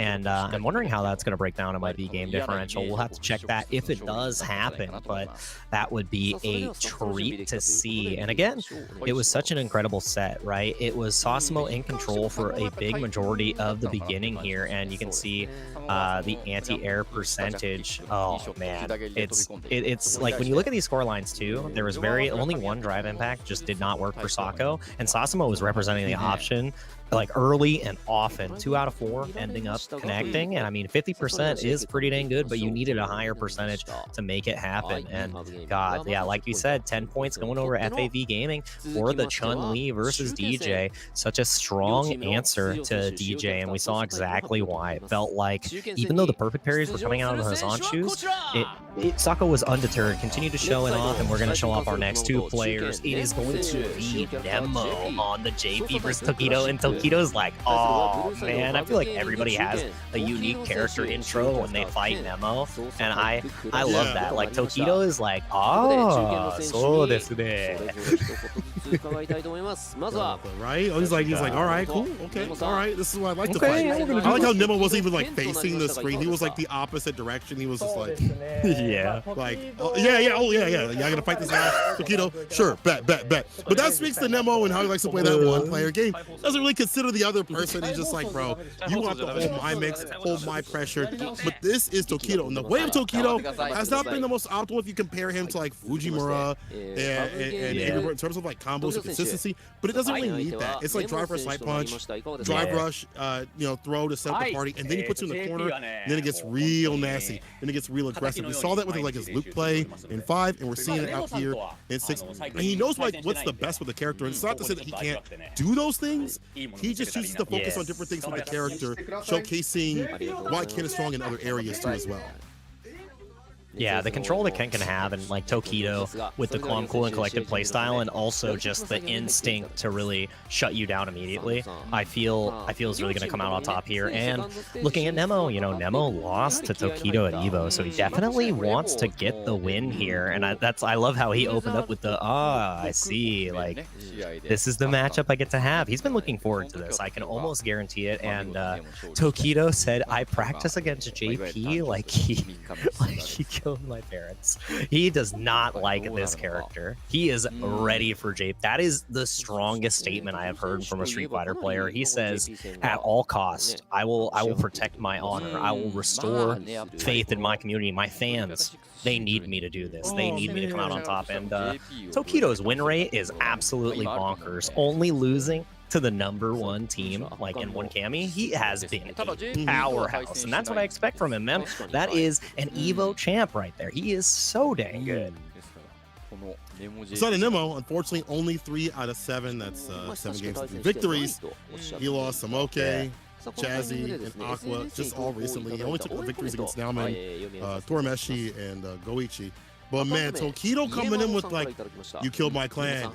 Now it's time to claim your head. Wash your neck. I'm coming for it. That is godlike. There is only one person that has hit like their starting intro quote as hard or even harder, and that was Shuto. He said, I was born to fight Fudo. That was like last season. But Tokido that's so came good. Damn near close. That's fire, man. I like that energy. I like that. Like that's hard. Practice against this character. Like they killed my parents, bro. He's like, I'll never rest until every JP is down on the ground. And honestly, what's wild is that I've watched Nemo on shouts to FGC Translated. Nemo fight the likes of Daigo and hold a ton of throws. And I think that's going to help him be prepared for this match. Because I mean, just prepare for any match that you have to fight Ken in general. It's like I've been thrown so often, so much by the likes of Daigo. I don't want that to happen. I have to rotate my defensive options even better. You have OD amnesia, but you have to hide it in there just a little bit better. Let's see what happens between Tokido and Nemo in the run back. Dude, I mean, Tokido's got to fight JP, just the parents. It is going to be hard because that is the motivator right there. So Tokido's starting off strong, not afraid to check with the fireball. And I feel like, I don't know, this is really going to come down to how he can navigate through the ghost, and the first drive rush is stuck, not getting it out early enough. get close enough to get like Dragon Lash OD if you really want to go for it. OD Fireball can set up the party. Like drive rush stand, medium kick against Departure preemptively is really good too as well. But here we go. Nemo puts it on full screen once again. And again, I love the placing of the spikes so far from Nemo, just really covering the ground and knowing that he wants to go for the drive rush, but that back throw is so dang good. Again, Nemo about to burn out. This is a great war so far for Tokido. Oh, sweet. Oh, that shimmy. Knock him off the feet. I like that. Yeah. Tokido. And saving a lot of gauge. He's been going for normal parry and, you know, trying to keep the gauge as much as possible, which has been a big problem for him. But here's the side switch. This is problematic. Nemo has him caught in the corner. No anti right there. The back throw. Now it's time for Ken to work his magic. Stand fierce. Jinrai lets it fly. Yeah, and I love that too. Not able to get the full hit confirm on the side of Nemo, and that drive impact was genius. That is going to be the first round. Nemo shaking his head. He said, I can't believe I let him get away with that. Now, Tokido has got to feel good, and the momentum does not stop. He is putting the pedal to the metal. The focus is always like on corner carry with Ken, but even more so I feel like with Tokido.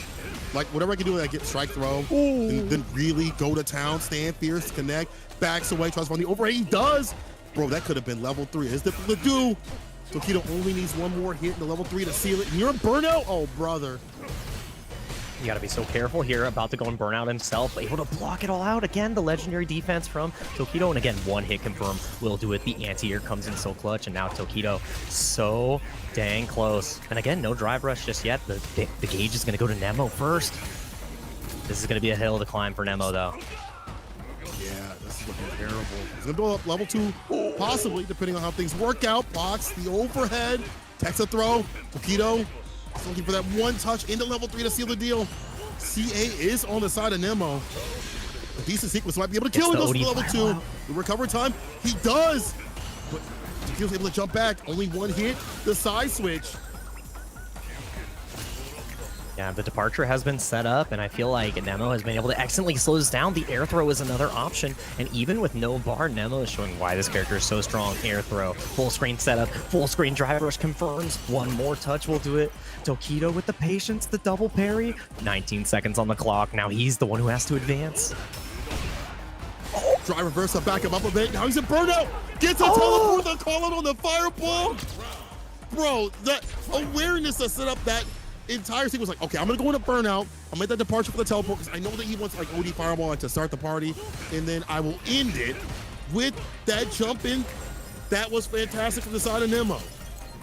What a go. And the thing is, he was at that like 30% life range for almost 40 seconds. He was at a deficit, and it didn't even look like he was dissuaded from playing his game plan. And now Tokido is just stuck from an onslaught of ghosts, full screen. What can you do? None of these drive rush fierces are connecting, and that is a huge reset right back to Nooch.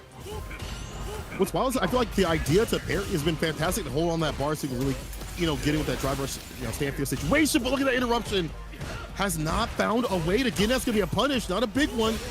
Drive rush throw did not work out. Level 2, able to recover and get a jump in. Bad situation now. Oh, the teleport again. Got him out for right. No drive impact back because he is in burnout, but again, Tokido is now the one at the deficit. He has to find a clean hit, and there is no clean stop to the jump roundhouse. That is a great win for Nemo at the start. He's got to feel good about that. Remember, this is an Evo grudge match, and Tokido, I don't know, maybe you got to go back to the motivations. Like, you got to remember why we're here. Your parents are looking down upon you right now from the heavens saying, make you proud, son. Son looking back up, I'm like, hey man, it's JP, what am I supposed to do? It's definitely looking difficult from the side of Tokido. He's not been able to get anything started, especially up in the corner. It's like he took the wife, the kids, and all I got, I have to do it, man. I got nothing left. All right, let's see. Oh, nice. No tech throw from that jump in, and now the perfect parry comes out with how strong the drive rush jab is. You want to use it early and often, and the anti-air fireball came out, but luckily for the side of Tokido, no full confirm, but you don't need the full confirm. Stuck in the corner, burnout is imminent, and the air throws are just so clutch from Nemo. He's been so ready and steady to get that aerial approach. too far for the stand fierce. Text a throw. This is almost over. Finds a jump in the win. If you can get a jump in on the likes of like Tokido or a Shoto, that's a really good sign that they are sweating right now. Tokido, even more so because he doesn't have any more to give. It's set point for the side of Nemo. Definitely sweating.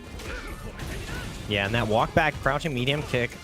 Tokido having to change the spacing, having to change the time, gets the 3-piece into the DP. Loving the setups too. And the thing is, Nemo has really been able to get these jump ins too, because Tokido is so encouraged to start the fireball game, and we're not getting anything started. We're starting to spend that cash. We're full screen again. And Nemo just is in complete control. Tokido's got to find a way in again because the corner has been escaped. Look at that. Even though you back away from the departure play, he's still rushing you down to the corner, finds a stand fierce punish counter off the backboard, did not get the follow. That's unfortunate, but still, this is still great here. Inferno had to go for the level 3. Not the cutscene though. Jake. Doesn't matter, gets a confirm, but again, the strike invul.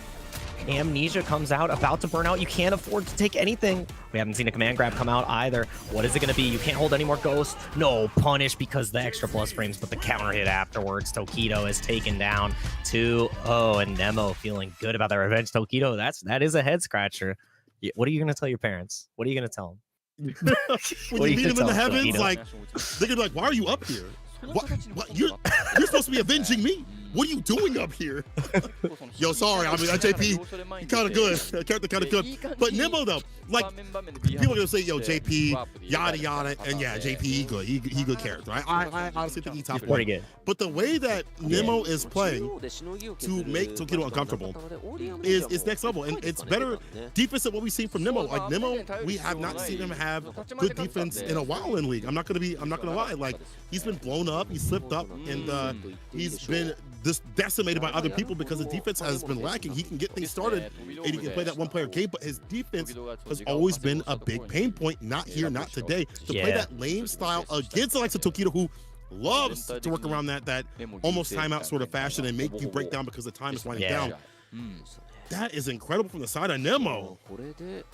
Props. Yeah, the composure control right there. And again, it's like Tokido was doing everything right across the board, right? Really establishing the fireball game, playing safe with the drive rush jabs to try to really make it happen. And the stat scoreline really tells a story there. Again, you look at the drive impacts, Tokido did go for a couple of them. And it was a 2-0 from Nemo there. Looking at the anti-airs too, it was bro, Tokido, that number, that tells the story, bro. That the parents are gonna see that and they're like, you got a 0 out of 9 on the report card against the Jess parents. He took you out. That's rough. And again, I think that was the tail of the tape. Nemo made it so Tokido never had an answer. He was so consistent with utilizing departures, utilizing the jump ins, and it was just too much to handle. And that's why Nemo was able to get the revenge. My man has been thinking about it every single day. And he gets points for his team. And now we're going to be moving on with Shuto versus Ryusei. While the team not, Shuto not in the anchor match, we typically see Shuto ending things off, in these final matches. Yeah. But I guess not now. Oh wait, my bad. This is the final. What am I saying? This is the anchor match. Well, I'm bugging. This is the anchor match. It is gonna be Shuto. Man, it's been going too fast. That 0-2, bro, too quick with it. But Shuto, back up on the 6 for the anchor match, where we typically do see him to close things out on the Modern Reset. If need be, can run the Classic too as well, and has been always been a big point runner, being one of the shining stars in Street Fighter League last season and this season. Going up against Ryusei, who's back in business. We saw him take a break last year. But this year, definitely putting in some work with that JP. Yeah, and Shuto's first comment, and I mean, going into this match, you're going to have to really think about it, is JP is the only character I lost to, and I want to see how he's able to do it with the Modern Marissa, maybe even the Classic, because the slow walk speed, obviously, once you get the pressure started, anything can happen. We've seen it countless times from Big Birds. You find that one touch, you do 80%. Same thing from Shuto. Like, even though you're modern, like, you're still pumping out damage. You're still doing so much, and JP has to really be on point on defense. So it is a mission for Ryusei, and he actually thinks that his Marissa has an advantage here. I like that. Oh, don't let Twitter hear that. They might freak out someone saying JP loses or slightly loses to something, but we'll have to see. I mean, the meta's always changing. We'll have to see if that's actually the case. But maybe it's just shoot those Marisa. He's like, my Marisa is built different. My muscles are built different, you know. Yusei says, I can't agree on Marisa having an advantage against JP. So I like that. Not downplaying his character, saying, hey man, my character is ridiculous, just so you know. Like JP kind of cooking out here. We see that Shuto's been kind of cooking too as well. On his side of things, he only lost to a JP previously. And, you know, I think after losing to one, you're going to be like, or even like in not only ranked or especially out in league or the World Warrior events, you're gonna be like, I gotta lab this matchup out. Especially if I have to go overseas for like a CPT qualifier. I have to be prepared. So you say, look here, not so good in terms of points. He did win the anchor match against Koichi when the run back lost. So let's see what he does against Marisa, especially one that, you know, you have to deal with in terms of modern. I mean, modern's one of those things I feel like people have to learn the matchup for. It's not just like a control scheme that you have to adjust to. It's like, how are they going to be able to react to my stuff? Do I have to throw out more feints, which JP can do? So it's something you have to learn to fight against more so than just like, oh, they switched the control scheme. It's different. Yeah, and I mean, I like that too, because you have to think about the different tools that are being represented. I remember seeing Nephew versus Chris T, and Nephew presented the modern Chun-Li, and Chris T had to be like, what does this character do that's different? Because I know how to fight regular Chun. Do I know how to fight this Chun? Obviously, tons of games have been present against Shuto, been playing the modern Marisa for a hot minute, so Ryusei has more than enough data to really figure this out, but switching on the fly can be incredibly difficult, and once again, Ryusei, it is the last game of this stage, so they're just trying to have fun, trying to have a good time. And I love that Shuto's like, nah, man, I got this. And Ryusei says, you're not him. Your Marisa's not that nice. Do you know who JP is? He's just perfect. He's just punching you out. I know you've got the big fist, but I've got the big cane, all right? And you see the biceps on JP? Like, Marisa's got her money cut out for her. I like how you say he's not him. He's not him. Say, you're not him, bro. You're not him. So he's gonna get their win. Last match between this team, Shuto versus Ryusei. I definitely want to see what Shuto has in his bag, and he also has been studying JP. He's been cooking out some JP. He said previously in like FTC translated video that he's looking to work with this character in the second stage, have a pocket JP. If that comes to fruition, we'll have to see if, you know, that's just talk. But he definitely understands how the character plays even more so. Let's see if he understands enough, if he understands how to close the eyes of desperation on Ryusei. Yeah, and this is the last set of match 2 tonight. As we get into it, Saishunkan Sol Kumamoto versus FAV Gaming, and it is Shuto, the anchor, versus Ryusei. See how it gets. I want to see if that advantage is really there, because there is no advantage so far. It is all Ryusei, and in the corner, Marisa, can you find a way out? It's gonna be hard. Strike throws hard. I mean, throws really hard for the deal. Stand fierce connects though. Here we go. Drive rush, Magnum Buster for the knockdown, and in the drive rush throw again. Oh my God! Look at that, east to west. Did I find the anti right there? Problem with that character, anti-is not so good. Predictive. Yeah, you have to have the. Oh man, yeah, you have to have the right spacing with the Gladius, or else you're not able to get it. And again, the crouch heavy punch isn't really the best. And in Burnout, the only thing you had to do was move forward, and got a quick cleanup right there for Ryusei.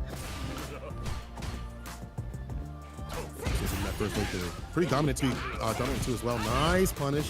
Crouch heavy punch starter gets knocked off the sledgehammer. Backs away from the amnesia play. Doesn't matter. Dash up, back throw. Commanding the screen as soon as the amnesia is out. And so is the departure. Level 2 on Sam Pierce. Oh, and I like that too. Letting go of the parry a little bit early, knowing that the grab is imminent. Not able to get the tech though. And again, trying to find a way out. Anti-air is on deck. Shuto is locked and loaded though, and the drive gauge is getting lower and lower. We're gonna chip away at it piece by piece, but the challenge out, Ryusei knows that he can't just take the storm here, and challenging out again. The contest, the active defense is so beautiful. Oh no, guess for your life. Here we go though, you're in Burnout. This is the Baron Burnout, and he finds the overhead. Should be dead, yes. OD Pierce on point for the side of Ryusei. Ryusei probably like, hey man, what do you think about that matchup now? What's really good with that matchup now? Because up in the corner, it's not so good. You want to remind me of that quote? And Shuto, you know, going straight. Okay, I think maybe we're changing over to the classic. I want to see if we have the other control scheme prepared here, because Ryusei had to feel good about that one. That was just quick work. Everything worked out. That was definitely a JP game is how I would describe it. As soon as you put your opponent in burnout, it is so difficult to deal with them, especially if they're able to dispense the level 2. Can't rely on parry. Got to block all the ghosts the right way. JP can throw you, overhead you, sneak in a command grab if he's really cheeky. Also got to think about drive impact. There's just so much on the table, and Shuto not able to deal with it the first game. However, this is 3 out of 5. He got 2 more to figure it out, and Shuto taking that second, going back. And I think that's what's super important for highest level players and any player. Go back to character select, go back to the lobby, think about the key moments in a match, and really apply your next steps, because you can't check every drive rush. You can't predict every perfect parry, but you can really look at those turning points in the match and identify how you're going to learn from them and how you're going to adjust. 100%. Like, there's no way picture perfect on everything. You just have to be perfect enough.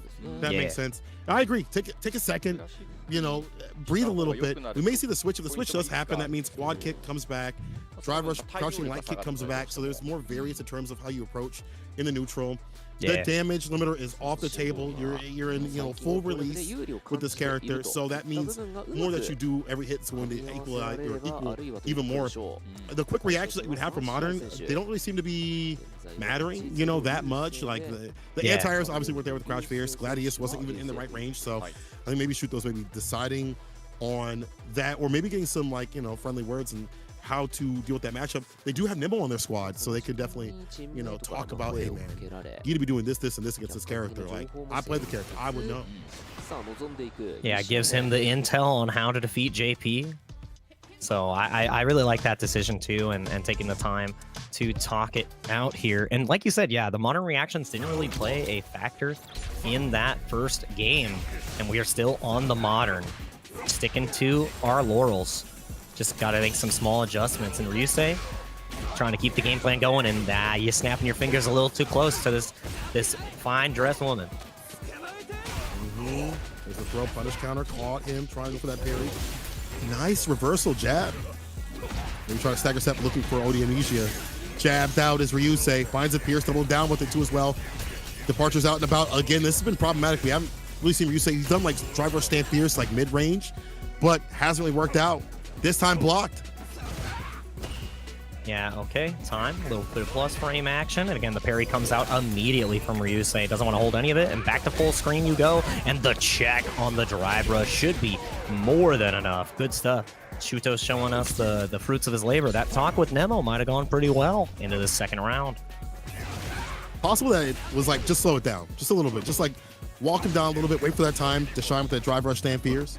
Drive rush throw, though, from the side of Ryusei, now getting a little bit more active, initiating the advance. You see the slight walk back, the stand fierce on the shimmy.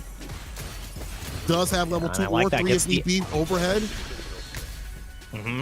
There's the level 2, and now it's time to really determine if you're able to survive Shuto, and it is not enough, but not even enough to kill. So much damage on deck. Shuto not cashing out just yet. But again, now you're full screen in burnout. You're not allowed to take any more hits. I mean, because now the level 1 is on deck. You take one more shot and you are done for. Even a little bit more chip.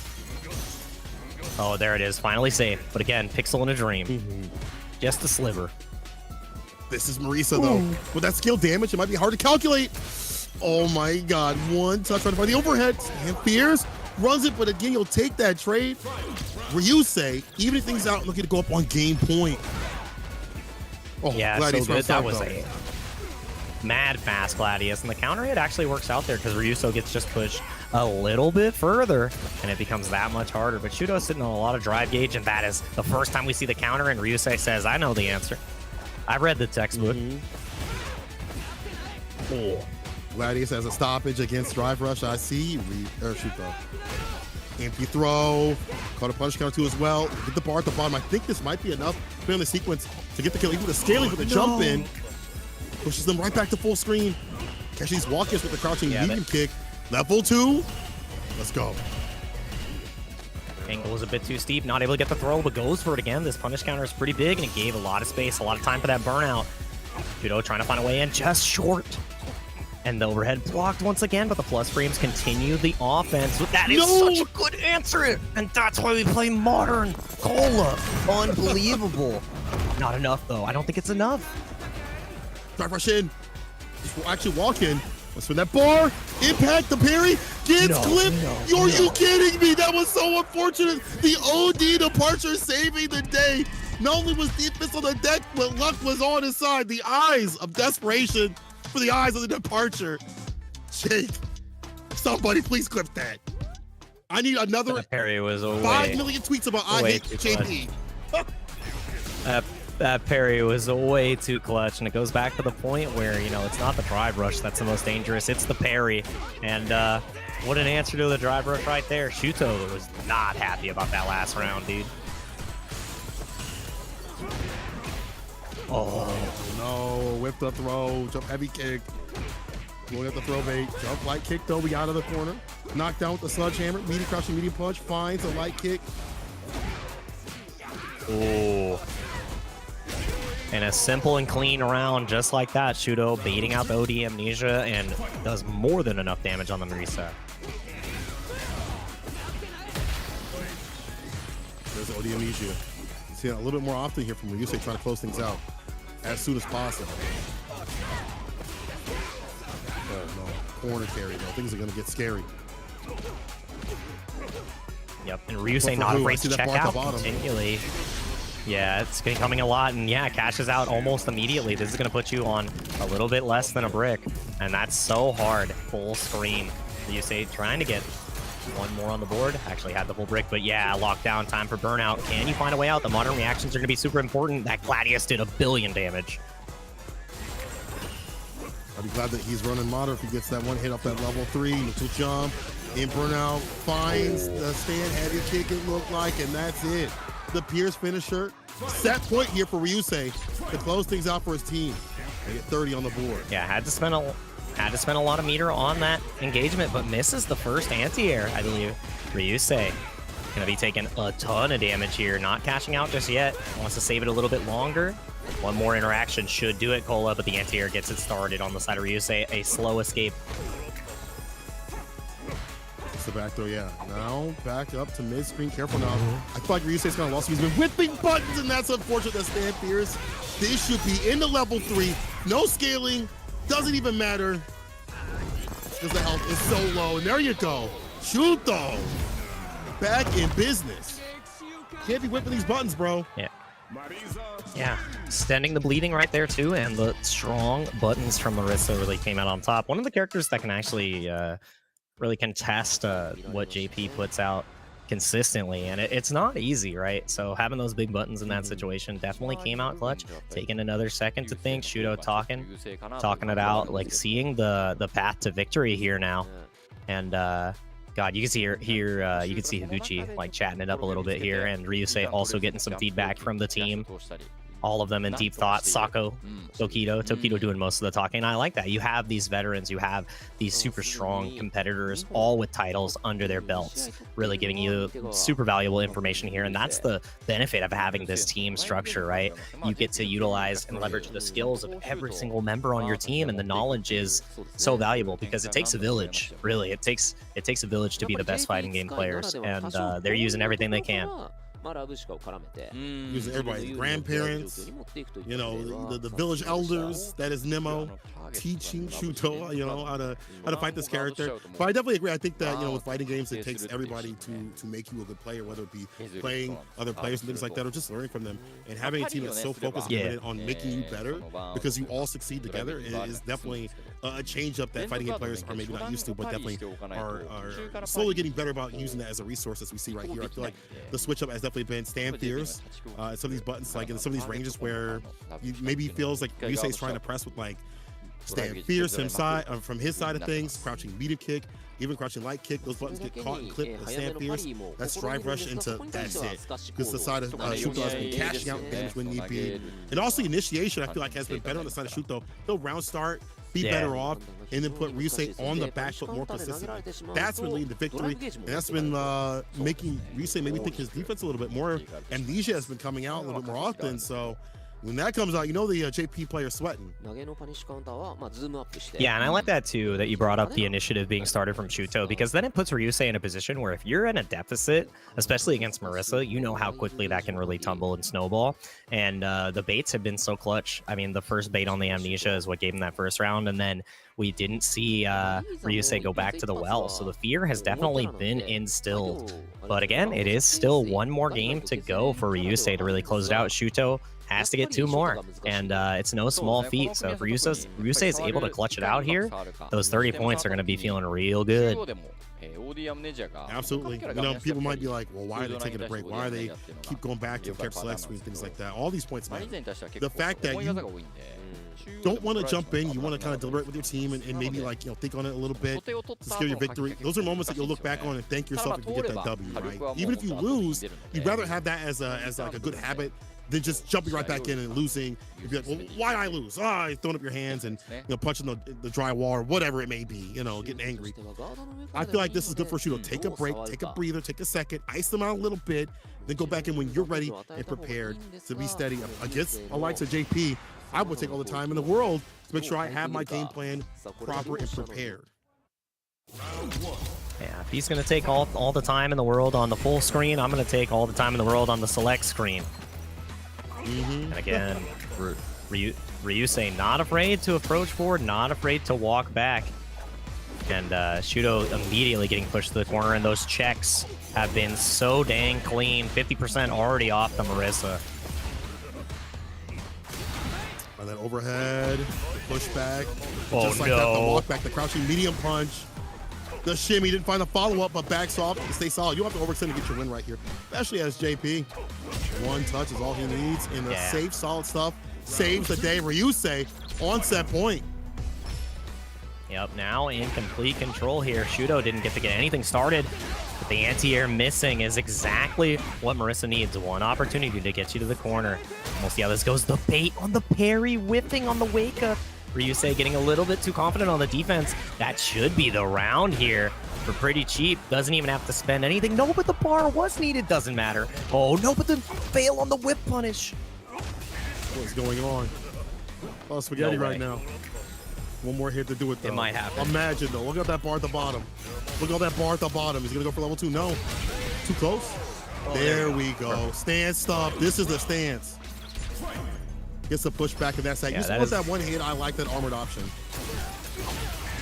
That is the modern man's anti-air, except you're going to hold all that damage right at the rib. That is 50%, and how much drive gauge he gets back here is criminal. It is criminal. Yeah. That's a really good point.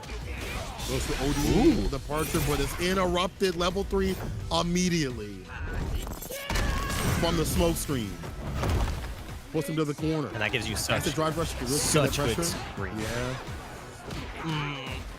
Anti-air right there with the target combo. And now it's Ryusei trying to find a way out. And the thing is, the only way he can really escape, especially against a drive impact, is the jump or even the amnesia, but finds the neutral jump at the end right there. And now in complete control, the command grab, the first one of the set. And it's the most important decision. Ryusei was holding on to that the entire time. That was the first command grab, Cola. The first one, and it's the most important decision. Shuto wasn't even thinking about it. He didn't even consider it. And it was that's what you have to do, right? You save it for when it matters most. He had prepared him with the shimmy, with the continuous pressure, and the command grab comes in at the end. Ryusei, the legend. That was so good.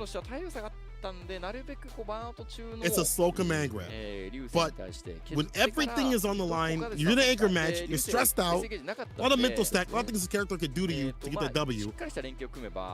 You won't expect it, and maybe during some of these sequences you might be holding parry, using like Stand Fierce in the like level 2 work, or Stand Fierce in the OD Ghost is coming through, so you just kind of like either want to like hold that option or hold back, whatever it may be. On defense, the command grab is a perfect way to play, and let's see. I'm curious to see if Shuto, has rethought that matchup, because Ryusei definitely got that victory to make him rethink how JP operates. Like that command grab to seal the deal, dog. What a nasty way to end things. And even though Shuto went back to the character select screen continuously, wasn't enough to like ice down the likes of Ryusei or find an answer. More importantly, I feel like that was maybe what he was looking for, like to try to find an answer against his character. He had some great sequences with like corner carry, things like that, but those jump outs were just too much from the side of Ryusei. Man, FAV Gaming taking the victory over Saishunkan Sol Kumamoto. That's going to boost their point differential up 30, so that means they will be at 200. We'll see how that all calculates a little bit later. Yeah, and I love that too, because you saw just how like well-rounded Ryusei's gameplay was. Didn't even need to pull out the command grab until the end, because it was just so consistently impressive. Like every single tool was being leveraged to get to that point where the command grab was like unseen, the unthinkable. It was Schrodinger's command grab at that point. It was always there, but it wasn't. And when you forget about it and you're loaded up in that mental stack, it becomes a little bit too difficult. We're hearing from the players right here from FAV Gaming. They got to feel good about this last match of the season in round 1, right? So closing it out on a win has to feel good, especially when the leaderboard looked this way. And first stage was difficult since Ryusei didn't have a main character. Ryusei didn't have the JP yet, and like seeing how strong he is already on it. Look at Bonchan's face. He's like, "You got it for real?" That was, you didn't have a character, bro. Like, glad you picked the right one to get it done. I remember he was playing like, you know, finicking around like with some DJ play, like early days, but I guess that wasn't really like his character. I'm glad he settled on JP. I remember a lot of JP players like that play him now were like, this character looks so cool, I want to like settle on this character, and I pray that he is not bad. I pray the walk speed being bad is not going to be an issue. Well, they picked correctly. So it's good that, you know, Ryusei found his character and found his path. I mean, Bonchan himself, even though he didn't mention it, definitely also found his path and his character. Felt like he wasn't all the way squared away with his Luke, but his Luke got better and better, and is definitely one of the most dangerous Luke players in the business. So in the end, Ryusei finishes the first stage with the win. It's definitely going to be feeling good for Ryusei on his side of things. And again, making Shuto rethink that matchup and being like, bro, I'm sorry, but JP, being the JP master myself, doesn't lose to too much. Dude, and I love that, dude. Sako is just looking around. He's like, I can't believe Bonchan took the words out of my mouth. 95% of what he wanted to say, and he's just laughing about it. And I love that. Bonchan is such a character. You could see the smile across his face. And like it's Sako. Sako didn't even get a time to talk because Bonchan is just he's just ready to go. And I love that. And he finally got what he needed to do. Like that's how Sako felt. He just clutched out, played incredibly strong, and that's like, this team is, you cannot understate how powerful they are, even with you know, a little hiccup in the middle there. But again, every team is going to have those situations, and Tokido, with that, you know, tenure and legacy, hopefully has a lot of great things to say about this set. Yeah, really curious to see what the Tokido has to say. I mean, looking at his record and his stats, has been fantastic, you know, and it definitely feels like he's found his way with this kid. We talked about how Red Bull Kumite, he himself was like, well, I don't feel like I'm comfortable in this game. Like, the drive gauge usage doesn't feel good to me, feels alien. So like, getting used to this game has been difficult, but you know, Tokido says our team was in a good mood throughout the stage, and it definitely felt like, you know, the way they've been playing and how they were introed, definitely felt like they were in a good stage. And even when you had said previously, like, hey man, just here to just have fun and have fun, that Ryusei and the rest of the team did.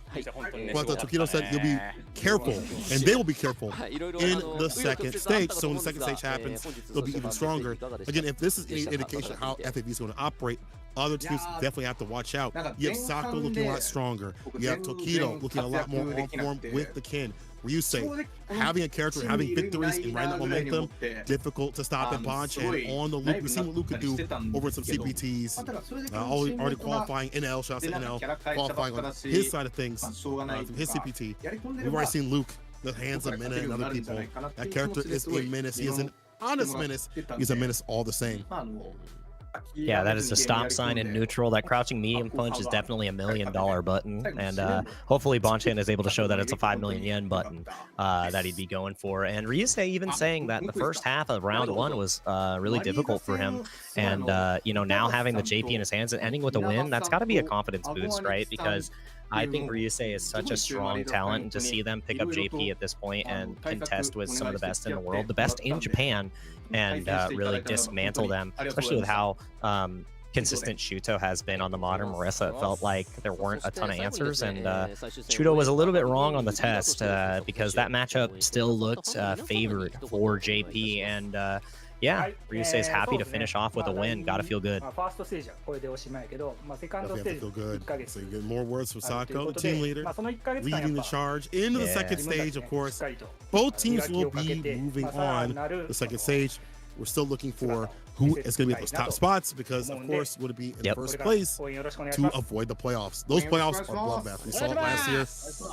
Absolute bloodbaths. It's hard to determine who's going to make it. And, you know, even if you make it through, you still have to play not only the team that makes it through, but also the one waiting to win the first place person. So you'd rather have that leg up and not to play any of those, you know, desperate battles to get through. Now, you know, Sako says we have a month until the second stage, so we'll get better. So there will be some time until we meet back up for the second stage. We'll be taking a break after today. But we still have one more match. Hold on. Relax, chat. Everybody, we still have one more match tonight. But before we get to the second stage, we'll take a break and we'll see what's up. Aki will come up. I'm curious to see if anyone's going to switch or maybe play that character. We're going to be seeing, you know, a switch up in terms of, you know, the characters that people present. We already talked about how Shuto may have a JP on his side of things. We'll see if other people have a secondary built up. We're actually getting words from the side of Saishunkan Sol Kumamoto. I'm very curious to see what my boy Higuchi's been saying, because he's been talking a lot with that Guile and telling Japan, hey man, this character is ridiculous. You cannot sleep on the sonic booms the likes of Guile. Like, you cannot just avoid this character being in that top spot, and I hope that Higuchi continues to show that this character is fantastically strong with his great gameplay.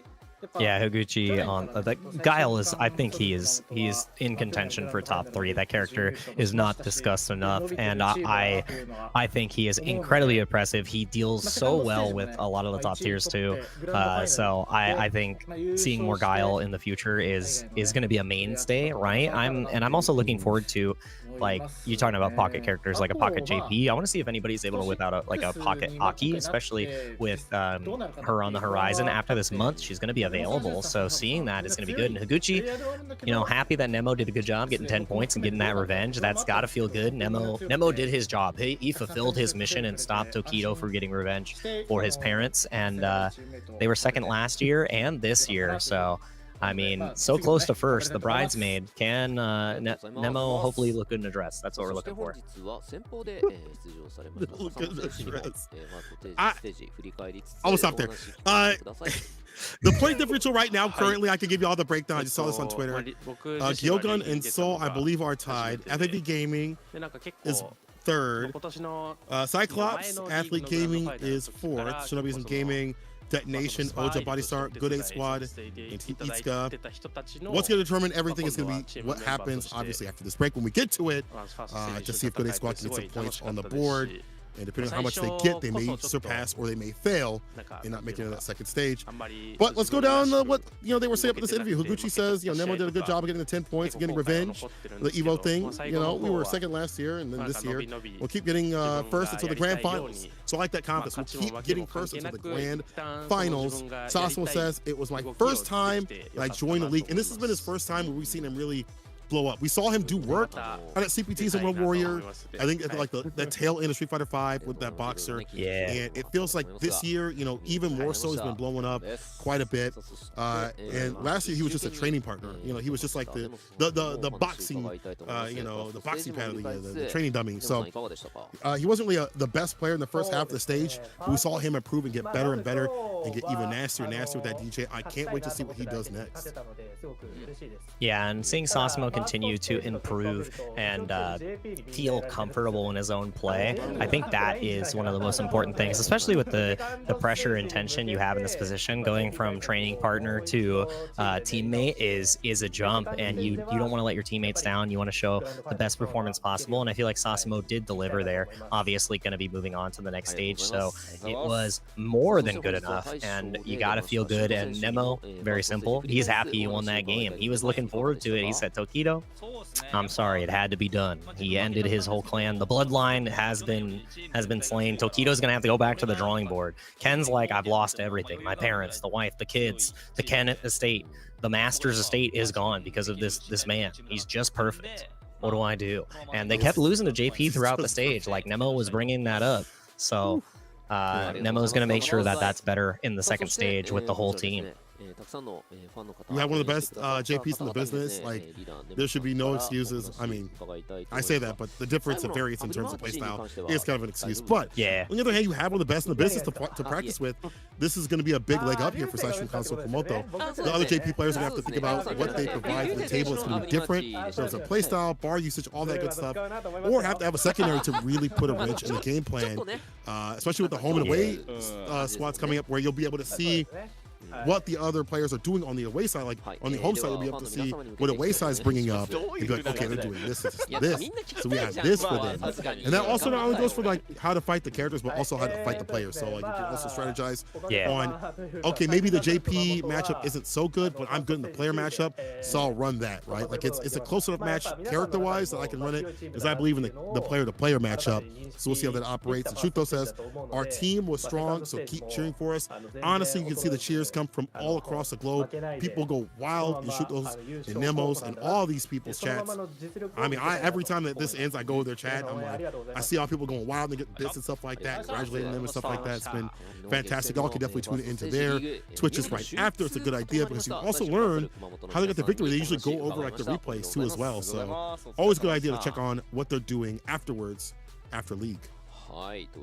Yeah, and Nemo with the last words, and our team was able to finish first stage in first place. So Saishunkan Sol Kumamoto has to feel good about that one, and I'm really looking forward to seeing how this team continues to play. They're going to make their fans proud. They're going to continue to work as hard as possible to really improve in that month, and you know, try to stay on top, because it is no small feat to perform this well consistently, and they've got heavy hitters across the board to make it happen. Even though they weren't able to make it happen today, tomorrow is a new day, and every day we're learning in Street Fighter 6. With more time comes even more finesse, even more refinements, and I can't wait to see the work from all these teams.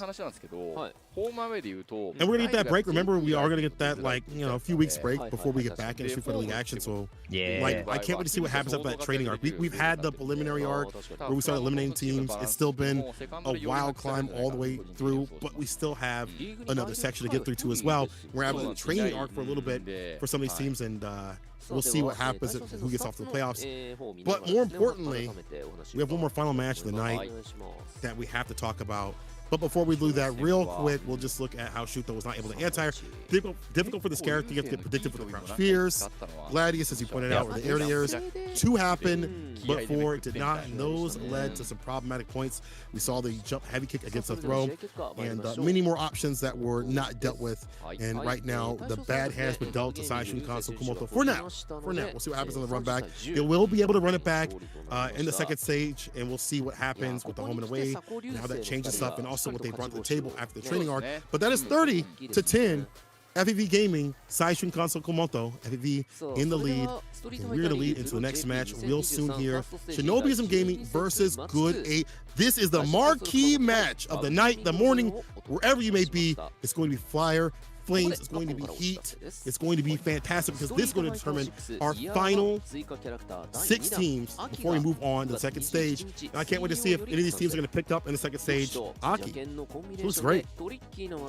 Yeah, she does look amazing, and bringing it back to the Good 8 squad match, this is what DFM has been waiting for the entire time. Like, the match that we had for match 2 was a warm-up for them, and like the tension is rising, and they're like, now this is where they're waiting in the back room, the break room. They have their water, their snacks, and they're hoping that all these costumes are right in their hands as soon as Aki comes out. I'm loving this. You got the gas mask that you can hang out at the battle hub with the witch hat. You're gonna have a great time. I love the Fong emotes too, you know, still representing him. You get Fong's theme, Barlog's theme, and Vega's theme, the whole Shadow Loose special from Street Fighter 5. I like that. Also, she can fix you with that heart border right there. You see that picture? She's so happy that you're gonna be on that screen, and we're so happy as well. Look how cute she is, dude. Continue to support Street Fighter League on September 14th.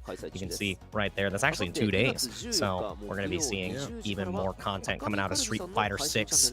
God, I'm loving the matches we've had so far, and I can't wait for the Good 8 squad match too, dude.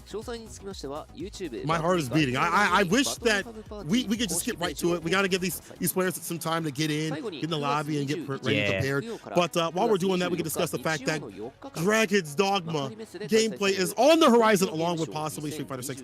Not sure about what's going to happen at Street Fighter 6 at Tokyo Game Show, but keep it locked and loaded. When that happens, make sure you all tune in to watch what's going down. Yeah. But bro, I can't wait for that Dragon's Dogma because the wind is pushing me to watch everything and wake up super early. And hopefully I'll see y'all up early in the chat with the coffee and the grogginess wiped out of our eyes, because it's going to be sick to see what happens at Tokyo Game Show. We're going to have a tournament out there. We're going to have like Crazy Raccoons having the organizers. We're going to have like a Street Fighter 6 tournament. That'll be sick to see, but this right here, baby, they got my heart.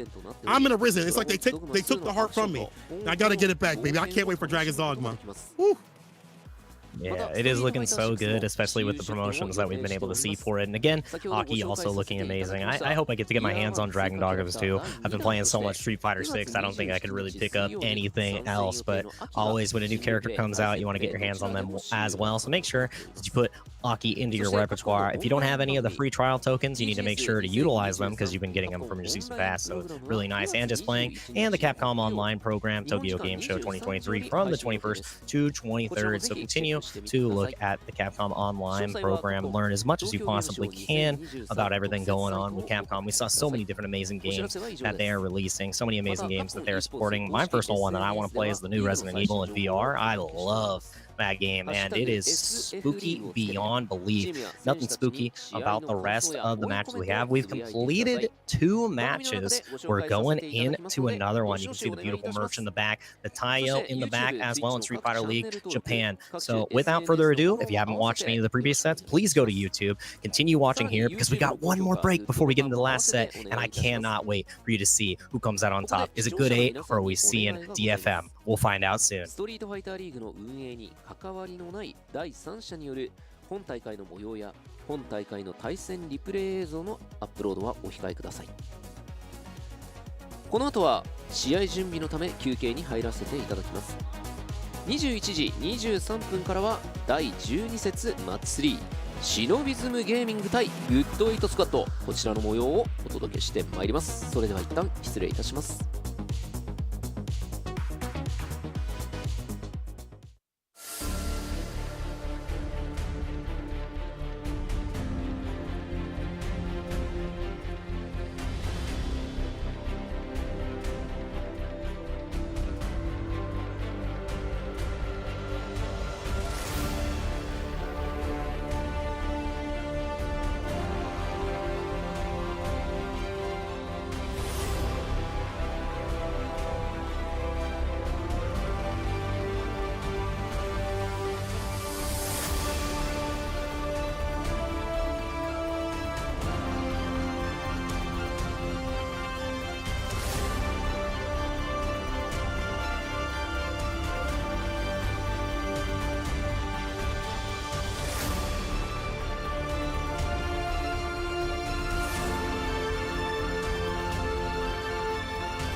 早速始めるか。よし、やるか。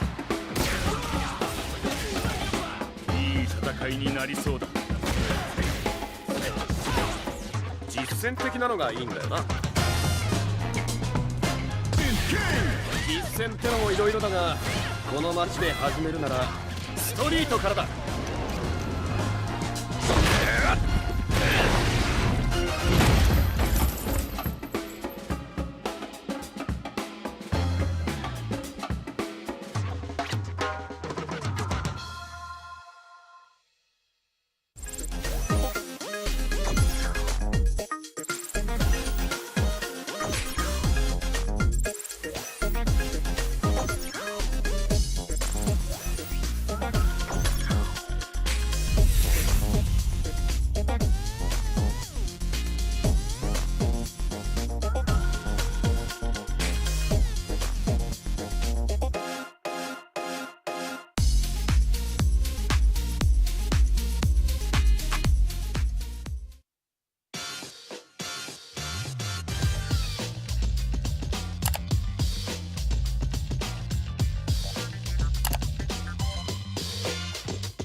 2 sets down and 1 remains here for Street Fighter League Japan. This episode today has come to this. The first set really set the pace where DFM was able to get a good amount of points on the board, but it all comes down to this set here. As you can see, the leaderboard here, DFM is currently 15 points ahead of Good 8 Squad, and our next match is going to be Shinobism Gaming versus Good 8 Squad. So it is up to Good 8 Squad to get at least 15 points here to overpass, to pass straight through DFM. Otherwise, our last year's champions are not going to make it on to stage 2 of Street Fighter League Japan. What a potential set we have on the horizon. I wouldn't commentate it with anybody else than you, St. Cola. It's going to be a blast.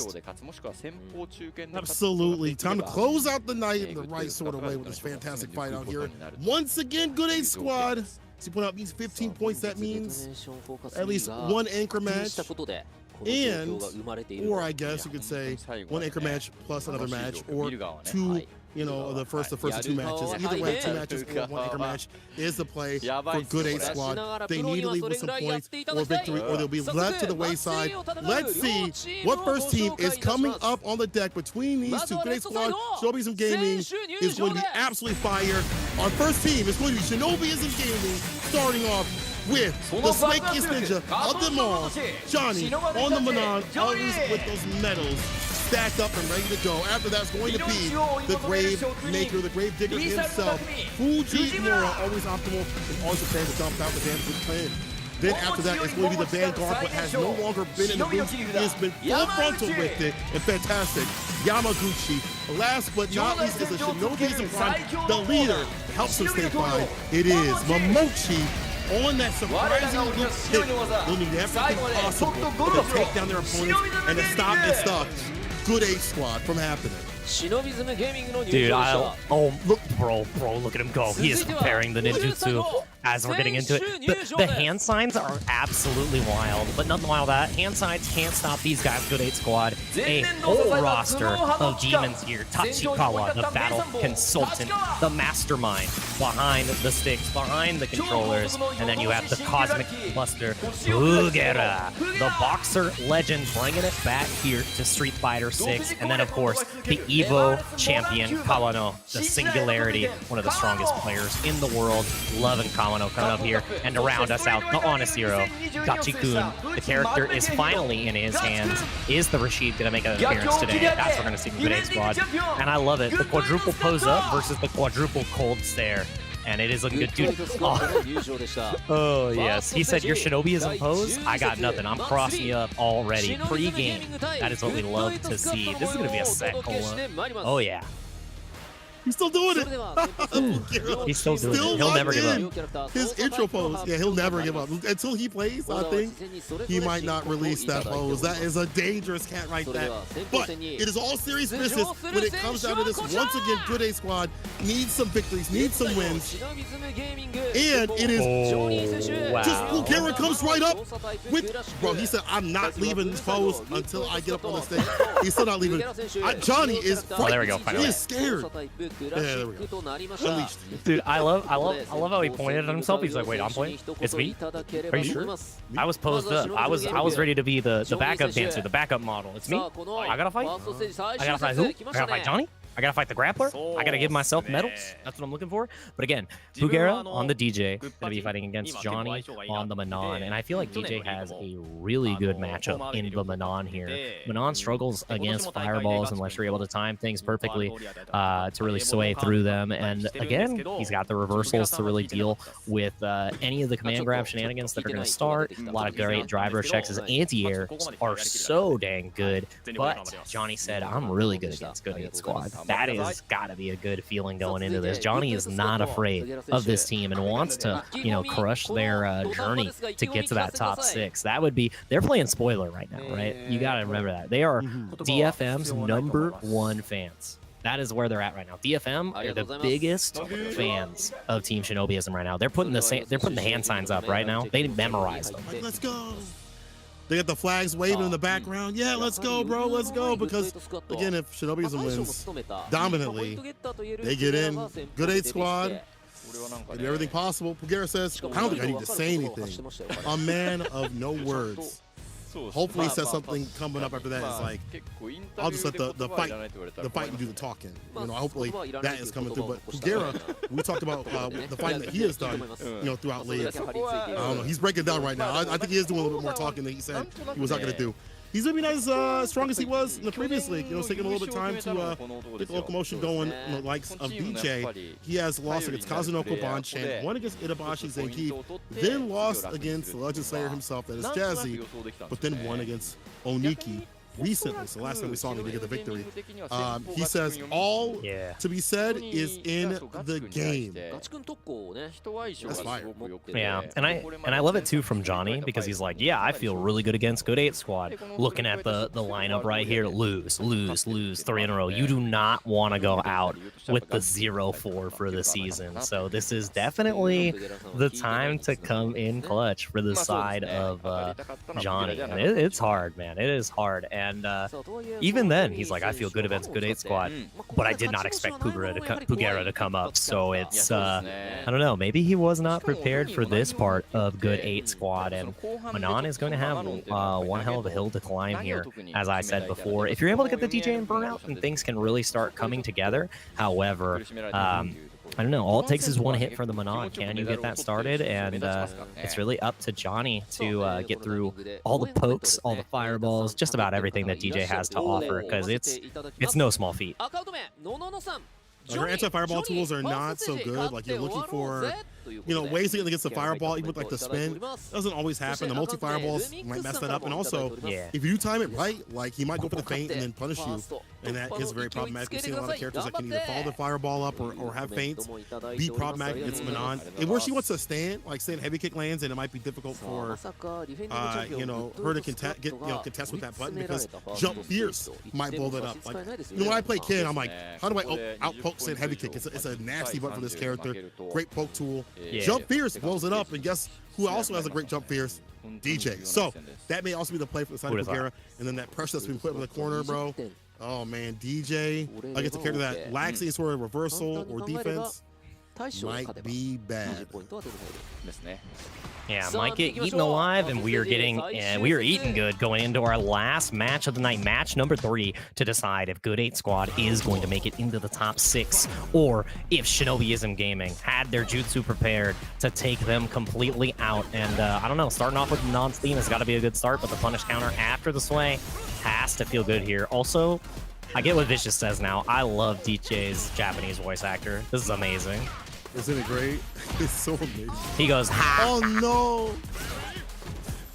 No laughing right there for Johnny. Unfortunately, did not get that sweep with the feet. Nice call up in the corner. Continuously drive rush medium. Backswell, look at that. Patient play. Does not want to get gripped up. Because even if you win the round, you don't want to give her any medals at all. Like, force her to work for these. Yeah, this is definitely a uphill battle here, and I love what Pugera has been able to do so far, right? He can put the pedal to the metal. He went full, like, onslaught and really smothered the side of Johnny. Not a single medal in the first round, and that is not a good look, right? And as soon as he established that lead, right, he ran away. He said, you got to come to me now, and that's exactly what you want to do, and not afraid to challenge right up the start. You got to guess here. The throw comes out, and it is looking all Pugera so far. Still in his hands, he's drive rushing. So Pickens with it. Nice. He finds a stand heavy kick against the heavy kick. Okay, we write that down. That works out for the side of Pugera. However, though, did not get the chase down. Now he's the one caught in the corner. A level 3.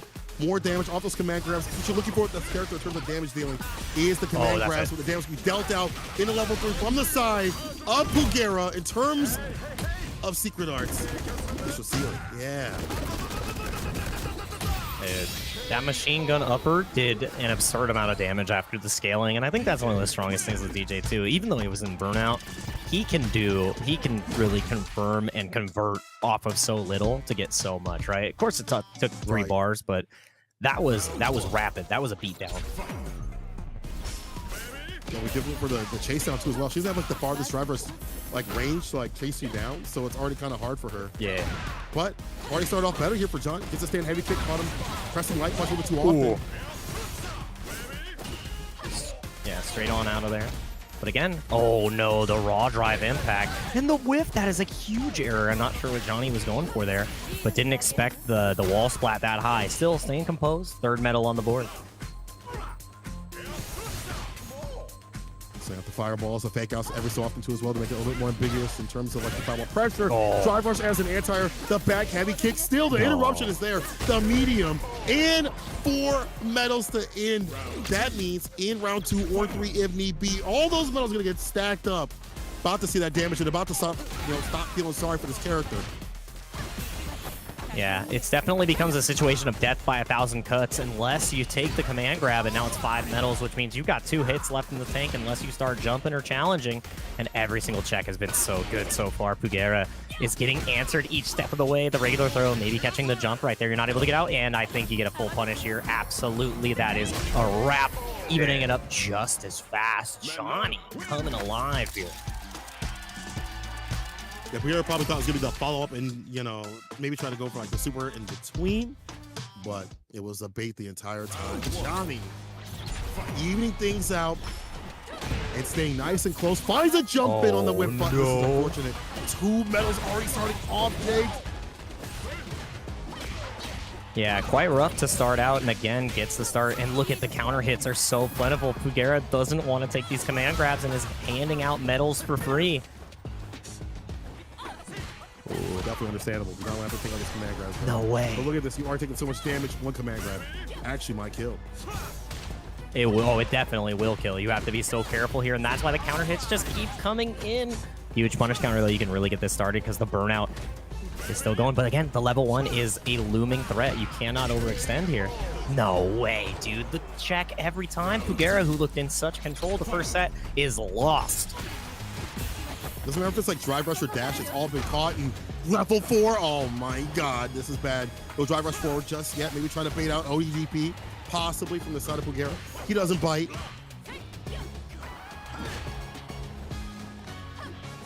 Playing it so patient now. And again, Johnny finds the jump in. That's 2 times in a row now where the jump in has led to over 30% damage. And now with 5 medals, not willing to take the counter hit. And that should be it. Able to close it out with the level 2. Pugera is going to have to rely on the rest of his team to make this happen. And Johnny is so happy about that win. Pugera knows that now there's only 2 more chances for his team to make it. Good 8 squads gotta clutch this out in the next 2 sets. And again, even the next set win doesn't put you in that position. So now you have to win the anchor match. The next one is just a pleasantry, right? The next match, who are you sending? Because your anchor has to make it happen. This is so rough.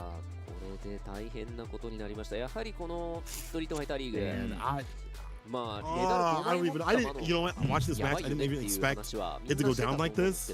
I'm not gonna, like, not to be demeaning to Johnny, but the way that Pugera plays in terms of his dominance, you know, in the league, and how Johnny hasn't really able to score, like, you know, much of anything really up in the league so far.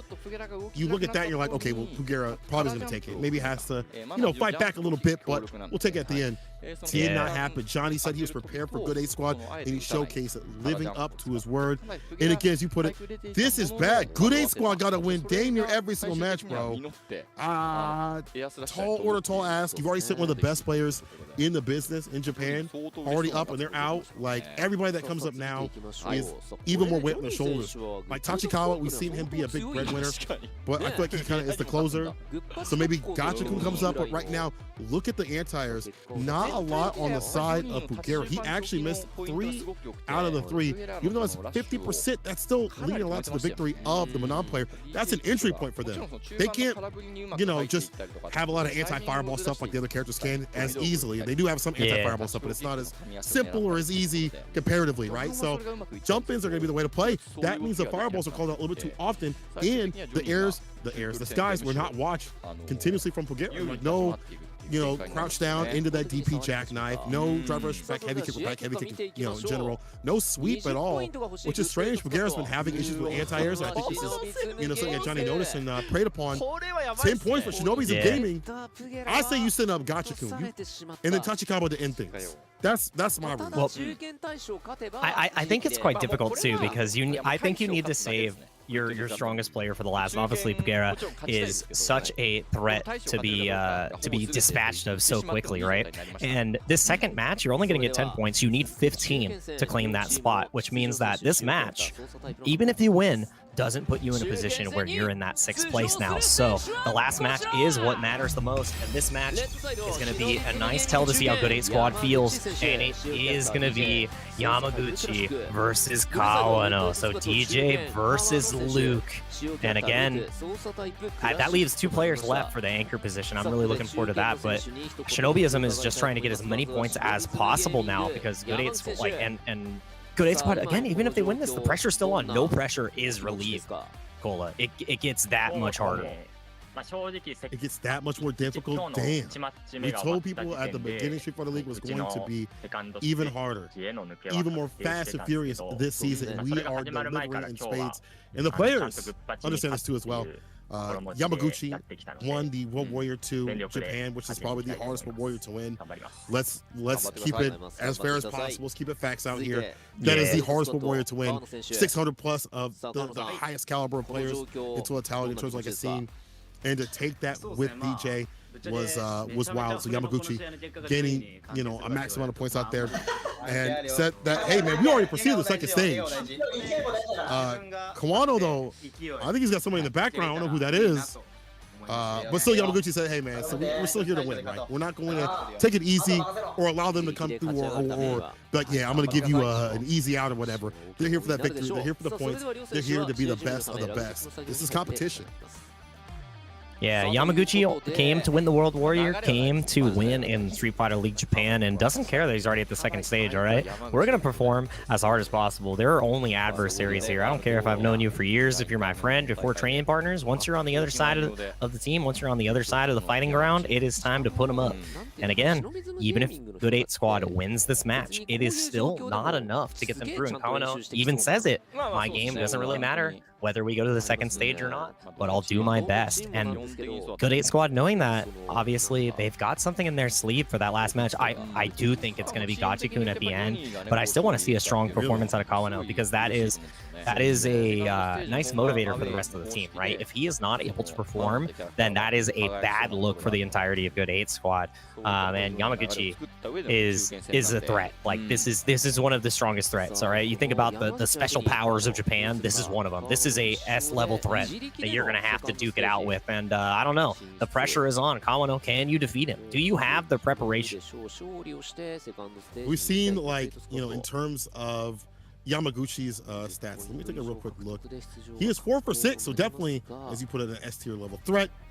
Has been, you know, he lost to Akira recently in the Royal Jabari Star, desperately in that anchor match, trying to stay in, and Akira was able to do so. But previously, he beat Finrich, Ryusei, lost to Moke, won against Storm Kubo and John Takeuchi. I think, though, at the very end, like, I know we're kind of getting ahead of ourselves, but, like, I'd like to see Tachikawa. He's been the biggest prep winner for Good 8 Squad, and he's been the strongest provider, I think, overall. I'd like to see him, but you know, Gachikun also isn't a bad pick either, because that's a Capcom Cup champion right there. It's just, is that Rashid ready for prime time when the pressure's really on for a first of 3? Is he going to be able to air throw or jump back jab and stuff like that, or have answers for the area approach? Is his mixed game going to be on point? You know, is all that ready? But I do think that if you would put Kawano up in the anchor position, it wouldn't have been pretty. I think him right here is perfect. Hasn't really had the results that he'd like to have comparatively. I mean, this is an EVO champion, so obviously if it's not the best, it's, you know, not worth it. He's only had 50% in terms of win record. Lost to Akira last time we saw him, and then won against Sasamo. See if he gets a victory out here. Yep, and Yamaguchi rushing down early and already looking so good. The bait on the OD uppercut. This is looking so rough. Do not put a perfect on the board. This is how you crush the morale, Yamaguchi. We only take victims here. 7 golden letters. Yamaguchi. And so you were a victim, CSI. Now, to kind of detail what's been going down in these rounds, Yamaguchi having these fantastic starts and keeping them too as well, and catching some of these bust outs. Kawano on the classic too as well. We've seen him on the modern, but he can play both. And right now, a little bit better, finding this way outside that corner play. I like that. That OD bar. Yep, and I love that feinting so close. Yamaguchi not afraid to really test Kawano and see what he's able to offer in that mid-screen. Staying just outside of the crouch medium punch range too, but the drive rush is what finally connects, and that counter hit is massive. Yamaguchi generating a ton of space. Trying to walk him down with the corner too as well. Sobot's well spaced, trying to clip like a fireball preemptively. At a range where it's going to be hard to punish, or hard to deal with, or even harder with punish. You're still worried about drive rush just like that. There's a Sobot again, the throw almost a win. One more solid hit into level 3. Counter hit didn't commit to anything, but once again, doesn't have to overextend. This is his game to win. Yeah, and I love this from Yamaguchi on almost every single knockdown. Getting these backdashes is a defensive tool, but this is going to be massive damage.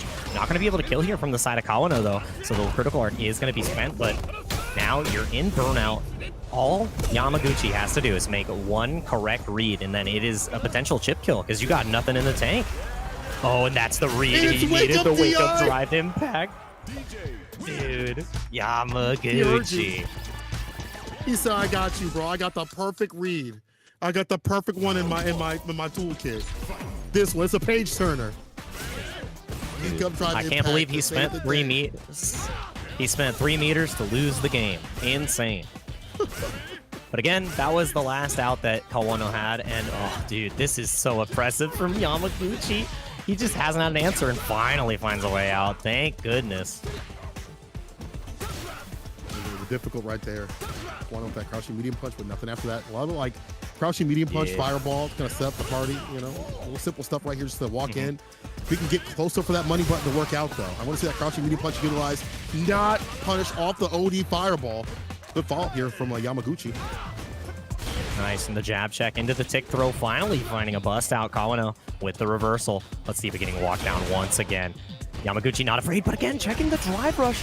So dang good, and finally a round on the board for Kawano. 2 shimmies. Actually, 1 shimmy and 2 OD uppercuts to really get the job done to dissuade Yamaguchi's forward approach. Mid-range fireballs have been working out here for Kawano. Also that stand medium kick now. Trying to chip away at the drive gauge. Perfectly spaced anti right there, but caught the sway. The recovery. Oh, no answer. Maybe looking for the perfect parry. Yeah. And the thing is scary too is if you try to drive impact there, he has the level 2, so you'll get absolutely punished. So really good stuff from Yamaguchi, knowing to go for the safer option in the parry. No, try for the sway to catch that, you know, on the landing frames. That would have been sick. Does find the stand heavy kick though. Punish counter drive rush. We get in. Let's begin. Double jackknife. Frame kill to get that throw. Attack though. Yeah, not cashing out just yet. Holding that same... Dude, he's holding that same spacing. He's waiting for Kawano to make a mistake. He's like, you can't jump. You cannot escape. Your low forward isn't going to reach me. And now there it is. The walk forward gets checked. And it's set point here for Yamaguchi. It's the danger. Like, I feel like that crouching medium punch has been caught and clipped with that same heavy kick on the side of Yamaguchi. And then also the Sobot, like, you take that trade. You'll definitely take that trade any day of the week right now, especially when you have that you have the lead. And Yamaguchi, we've known as the defensive wall. N5, we've seen out here, hard to break down. Perfect parry. What I'm talking about. Yep, he cashes out. I love that decision here because you're going to get at least 1 bar back in the rest of this round if he plays his cards right. And now this next sequence, Kawano has to guess right or he's going to be in burnout. Oh no. Yep. Oh, just escapes with the walk back. Getting hit better here. Drive gauge careful now. Super. Yeah, too far out. That's going to be a drive rush punish. I think this will kill. Maximum upper. Extension. One more hit though. Just fireball. Oh, the bait. He knew. He's like, okay, he's going to throw the fireball. Try to jump in. But that's exactly what Yamaguchi wanted. Had the charge up for the DP. My man has the perfect charge up timings for his DPs. And we see that game that didn't matter go to the victory of Shinobism Gaming. But however, as you put it before, bro, that's a morale killer. Yeah.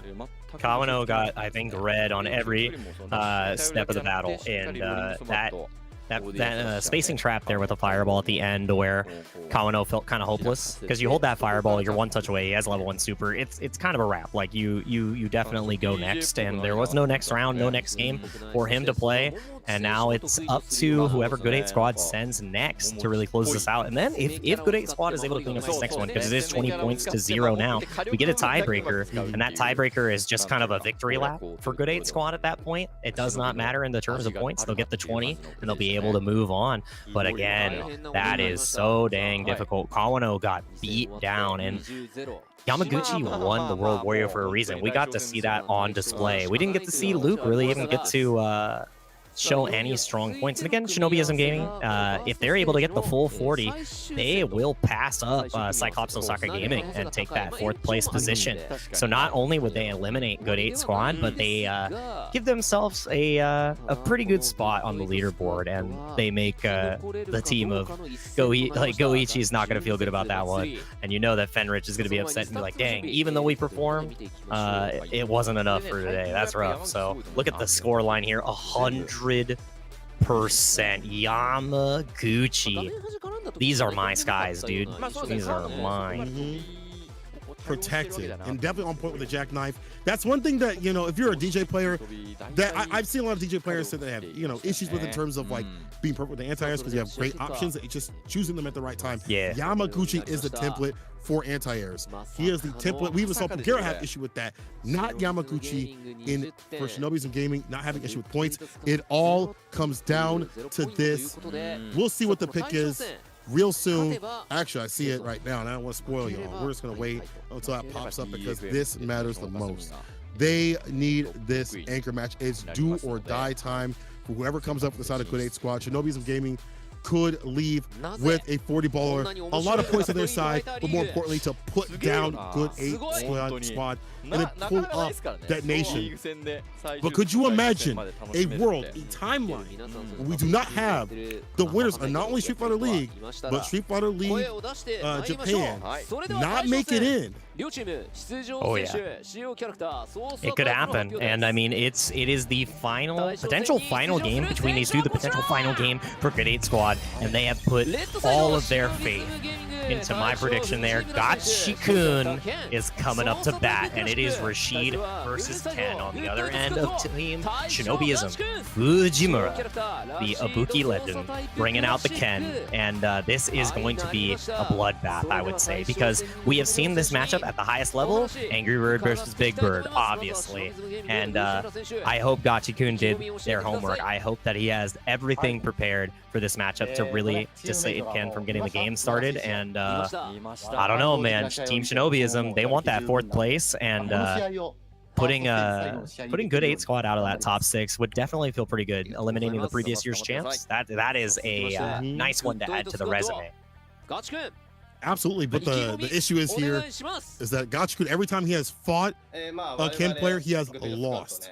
He has lost to Tokido. He has lost to Nauman. I hope that has emboldened him to figure out what he has to do in that matchup. But then you still have to worry about Fujimura, who is the robot. Oh, yeah. More machine than man. The one that is optimal, always has a plan. This dude is ridiculous. Had gotten 9th at EVO, has been fantastic out in the league. Actually, I believe has a 6 out of 7 score currently, only losing to Jazzy. Only losing to Jazzy, bro. And even though we see him say every so often, yeah, I'm nervous, or I don't know if I can take the person, I feel like that's just an indicator of him about to put the apron on and go. So Fujimura said, the team did awesome, I'll make it perfect. He means he's talking about that 40-baller. Gachi-kun says, this is the first time our team is in this place in terms of being in that lower dungeon space where they're about to be kicked out and shipped out. Yeah. This will end the stage, whether it be their victory or be them out of here. We'll have to see, man. This is going to be a treat either way, but also sad because we either saying goodbye to Good 8 Squad or Team Detonation. Yeah, it's definitely wasn't. I don't think this was on anybody's bingo cards going into the start of the season, the start of round 1. But this is where we are now. Gachi-kun's going to try to make it fun for everyone, and I don't know. My idea of having fun in fighting games is definitely coming out on top. So having that rough record against Ken, now is the time to show that you've learned. Now is the time to really bring out everything you prepared for Rashid, because if you lose now, that month to prepare Oh, you got more than a month, I tell you, Gachikun. 20 points on the line here for Good 8 Squad. He knows how much is on the line. He's already sipping the Red Bull. He's getting prepared. Look at Tachikawa smiling over there. He's like, I can't wait to play the tiebreaker match. It's going to be great. Obviously, you got to have that type of energy going into this. And without further ado, our potential last set of the night, it is going to be Gachikun fighting for the life of Good 8 Squad versus Fujimura, who is trying to, you know, crush their hopes and dreams. Can it happen? Ken versus Rashid, and it's starting off slow. Nice and patient with the OD Fireball, trying to find an opening. Walks with that stand medium kick, trying to find a shimmy. See what pairs with the side of Fujimura. I mean, this dude, he's a grinder. We've seen him play on the stream for 9 to 8 hours a day. I'm sure he's getting ready for that Rashid play, but nice walk back on the stand fierce, but looking for whip punishes and finds one against one of Ken's best buttons. Oh, and finally moving in the corner, but again, had the full drive gauge. Not able to get the confirm, but it doesn't matter. Another touch here. The throw's coming in, and it's so ambiguous. Gachikun looking so good, but the inconsistency of the anti-air. The counter hit right there was also incredibly deep from the side of Fujimura. And staying alive here, that shimmy was so dang good. Not able to hold out, though. Attacking that throw, holding the throw right now. Definitely don't want to take the opener. Back throw. Yasar? Yes, sir. You know what it's about to be. You're about to hold this mix. Holds a throw, bro. You're just stuck in a bad place in a windy city. And I mean, the hardest thing too there is even if you tech that throw, you're still stuck. You cannot go for the ODDP to escape. You're just locked down, and I love that. Saves all the meter. That dash was more than enough, but didn't get the full punish right there. Got the little reset after the run, Tatsu, and it's your turn to guess, but Gachikun didn't bite just yet. That rush back throw, puts him in the corner. Now it's time to work with the Gen Ride kicks every so often. If you can find like a crushing kick on hit. Look at that spacing he has. On the stand, heavy kick and medium kick, not making it punishable. Now he's in burnout. Gachikun, gotta be careful. Oh, he with the throw. Oh no, back in the corner, and Yasar once again. Yasar, the tornado is up. Does not go for the drive reversal because it would lead you to burnout, but you're even closer now. The mix-up. This is going to be so much on the table. But again, Gachikun, no meter to his name. Got the drive gauge back. One more decision will do it. And it is the low into the drive rush. Gachikun gets the first game staying alive. And how he's able to do so and survive is that level 2 that Yasar, one of the best in the business. You had pointed this out previously. We're seeing it right here. Gachikun able to utilize it to equalize things or finish things off. That's also good bar usage. To have him have that bar at the very end for those situations. Ooh. And be able to find these openings. Fujimura has to find some defense against it. Yeah, and again, Gachikun has been presenting just about everything. The Yasar has been so good, and I mean, that's been the really big decider. No super Rashid kick needed, just the level 2s. Mm-hmm. Definitely better off. And yeah, like... Fireball's not open him up. Yeah. Oh, cutting a little bit short, but the overhead counter hit not in range to get the crouch jab confirmed, but still everything seems to be paying off, and now Gachikun getting a chance to pressure. The throws start coming in. Fujimura is now on the back foot. See Gachikun like really good with these shimmies that stand fierce. Oh man, if you were to drive rush right after. Back dash away from the throw, there you go. That crouching medium kick. A lot of distance on it. Yeah, so dang strong right there, and that backdash was clutch. We've seen it as a defensive option presented from almost every single one of the players today, and it is key to success. If you don't have it in your toolkit yet, you should. And again, we should see Gachikun continue this pressure. And again, there it is, level 2. You can get like 2 of these every single game, so I love that. And opting to level 2, it's just so impressive. I mean, your pressure has to be on point. You have to be able to be continuous with your aggression to get that bar built up. So that's why we see it dang near every single round session, bro. We see that continuously because of that fact. And right now, Gachikun has Fujimura on the back foot. It's either like walking and blocking or parrying the fireballs. Fujimura cannot get in without losing health. Oh, careful, don't whiff nothing. Yeah. Just open up low. And again, the only advantage here is now you see Fujimura with a heavy meter lead, but Gachikun is totally comfortable. That was so good. Baiting out the fireball, utilizing the ODDP, the mixer, to get straight on through. And that just right back at you. No fireballs allowed. No whirlwinds. I just went to bar to do so, but still. One way to stop that. Oh, he stopped him from coming in with that drive rush. Level 3 immediately to build up about half your bar, but more importantly, have him pop in the corner for a few more sequences. You're going to burn out. Bro, You have this lead. You have him caught in the corner. Woo. Yeah, that 6 frame crouch medium kick is so dang good, and I love seeing Ken start to use it even more. Now, drive rush to really confirm there. Could have gone for the run, but it's a little difficult. Challenging back. You cannot afford to get burnout here if you're Gachi-kun. And we're right in that same situation. The jab was brilliant on the overhead.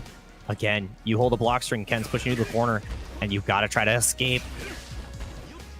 Oh no, the jab gets caught again. He's caught for the corner. No biting. Yeah, maybe looking for a gap for the, we're looking for a super machine kick. Backs up, have to deal with that level 2 that may be able to round things back. Yo, Gachi-kun looking for the right way to pop it. It does have 9 frames to start up. Oh, DP from Fujimura lets it loose, lets it rip. And that is one of the key checks you need for drive rush, especially if you have the drive gauge needed, especially when somebody's that low. You can always opt for the OD reversal, and that was so good from Fujimura. Had the check, could have gone for a jab, but better to be invulnerable, especially when he's too close to even bait it out. So now it's 1-1 on the board. We got ourselves a classic first. This is why I like to see. I don't want this to be a blowout. Go to the limit, waste up the stand light punch. ODDP to route it back immediately. I like that Fujimura does not want to let off the gas at all. Don't let this man get too comfortable. Having to step back for just a second because those 2 bars are coming incredibly risky, especially against Rashid, and that is a criminal button and a half. The jumping fierce, but again, finds the gap of his own. Gachi-kun getting out. You are not allowed to get away with the Jin Rise for free. Ooh, get those fireballs either. The drive impact calls it out. And this is where this character can really work that corner pressure. It's all about that, but the damage it can output. Cross up, Tatsu doesn't get the other hit, but that's still fine. You leave the corner. You get some damage on the deck too as well. Yeah, now so close. Both of these characters 1 touch away, and they know the implication it has. 43 seconds on the clock, and neither of them are taking a risk. We almost have full drive gauges on both sides, and it finds the hit. Gachi-kun with the crouch medium kick, not able to kill off the evil spike, and just backing all the way up. Knows that he's so close, but it's not close enough. The level 2, he's not going to go for it. He knows it's not going to kill. One more touch, the overhead doesn't connect. Fujimura fighting for his life. He's going for it. The SR. It's out. Kick it at him. What's he going to do with it? Kick it at him. No, yeah, there it is. He caught him trying to jump back. He caught him flinching. That's 2 on the arm. Yeah, dude. As soon as I was out, Ken had one answer, and it was like, I block this and die, or I try to escape, because he's jumping, and he was just wrong. The kick of the tornado forward, that is 2 bars well spent. Puts himself up around. Nice, recovers in time to stay fine to get that answer. The heavy mixer covering both sides. Good those situations. And again, mix-up comes out. Parries all the way through it, and now Fujimura going to get better cornering position, and he's going to build a bunch of drive gauge back because of the level 3. And again, looking back at the last match, I love the jump back. It's a good option against the tornado because if he goes for the enhanced jump, you can meet him in the air to air. I think that was the only option. The only option he had just did not work out, but now it's looking good. Gachi-kun with the anti-airs with the parry interruption, and we got another tornado no bar on the side of Fujimura. You have to survive this, and that you might not be able to, but the challenge finds the crouching light punch starter, counter hit, side switch to the dragon lash. Can he even this out? He gets the game round to round. Point blank. That was wild, and now drive gauge is completely back for Fujimura. He can really just let this rip because any touch will even up the rounds here. Gachi-kun has to know. And he goes for the jump in. No anti-air. That was key. Middle TP. Not even a crouch fierce to his name. Drive rush throw, though. The bait. You see the jab, the parry, and the punish. He's in. Fujimura taking us a game-to-game, round-to-round now. Bro, that was godlike. The jab to play upon the reactions of Gachi-kun. Yeah, and I love that, too. That's what you need to be doing at this point. And the backdash on the throw again. The backdash, one of the strongest defensive options, especially when we start to see this mid-screen throw game and even in the corner. And there's 2 for your troubles. Can we give it up for number 3? No, we cannot. Tried to. And now we're surfing straight back to the corner, the back throw. Oh, careful now. The crouching knee kick could get whip punish. I was looking for a stand heavy kick from the side of Fujimura. Now Fujimura's going to call from the corner. And I love this. Built up at the bottom here for Gachi-kun. Again, about to get that second bar, and that has been the key to this matchup. I feel like it really unlocks everything that Gachikun is trying to do. Perfect parry, looking for the throw bait, but it just gets called out. And I love that usage of Jinrai, but you might not get able to use anything else. Huge extension here. One more guess. Backdash on the throw again, and that is going to be the second game. The critical art will do it. And that is so good from Fujimura. Just challenges out. Gachikun bit off more than could chew and did not believe that the backdash would come out the third or fourth time, and now it's a set point here. Gachikun has to get 2 in a row, and he's feeling it. Bro, Fujimura is a machine. More machine than man. We talked about it. This dude is well lapped out. He stays on the grind continuously, and you can see like his clutch factor has gotten better and better. I feel like, you know, Fujimura has always been about like, I take what's best about a character and I focus my game plan around it. Obviously there's a lot with Ken, right? That crouching me to kick we see, yeah, but also like his inherent game plan, also from like Fujimura's inherent game plan. Backdash, get away from danger. Always been at least trying to deal with like level 2 and things like that. When he's challenging after Yasar, when Gachiku's like, bro, there's no way you press a button here. You'll die if you do. If Fujimura just defies all expectations. Fantastic work, bro, but it's not a job well done just yet. Not congratulations, because one more game remains, but this could be the final game for Good 8 Squad as well. It all is riding on this final match, y'all. Yeah, and the thing that's so hard there too is Gachikun, if he tried to run away, right, he gives Ken that space, and with the critical art, if you backdash and he wakes up critical art, you just die. So he was afraid, I don't know, maybe he was afraid to create the space to go for the level 2 once again. And it's got to feel bad, right, because you were one touch away from doing it, and you didn't even get to utilize the meter. So again, Gachikun, you got one more chance, man. One more. Finds the overhead drive rush, get a little bit more aggressive. Now seeing some of these overheads, we haven't seen those in a while because we've seen a lot of ODDPs that gets the drive rush. Ooh, you see him outside that distance too. Maybe they try to bait that out. Shimmy, the slightest of touch with that crouching medium kick, just sneaks it in. Yeah, it's so dang good, especially off that setup. And the jump in misses, utilizing the wrong button. The jump the jump roundhouse is so dang good with the perfect parry and the cheap corner carry. It's so good for Fujimura. Are we going to go for anything cheeky in the corner? Nah, just the meaty stuff. And that counter hit trade will take it all day, but not afterwards. Now we're in the corner. These backdashes have been working out. Either gets normals, gets hit raw with the Isar to stay in the game. Yep.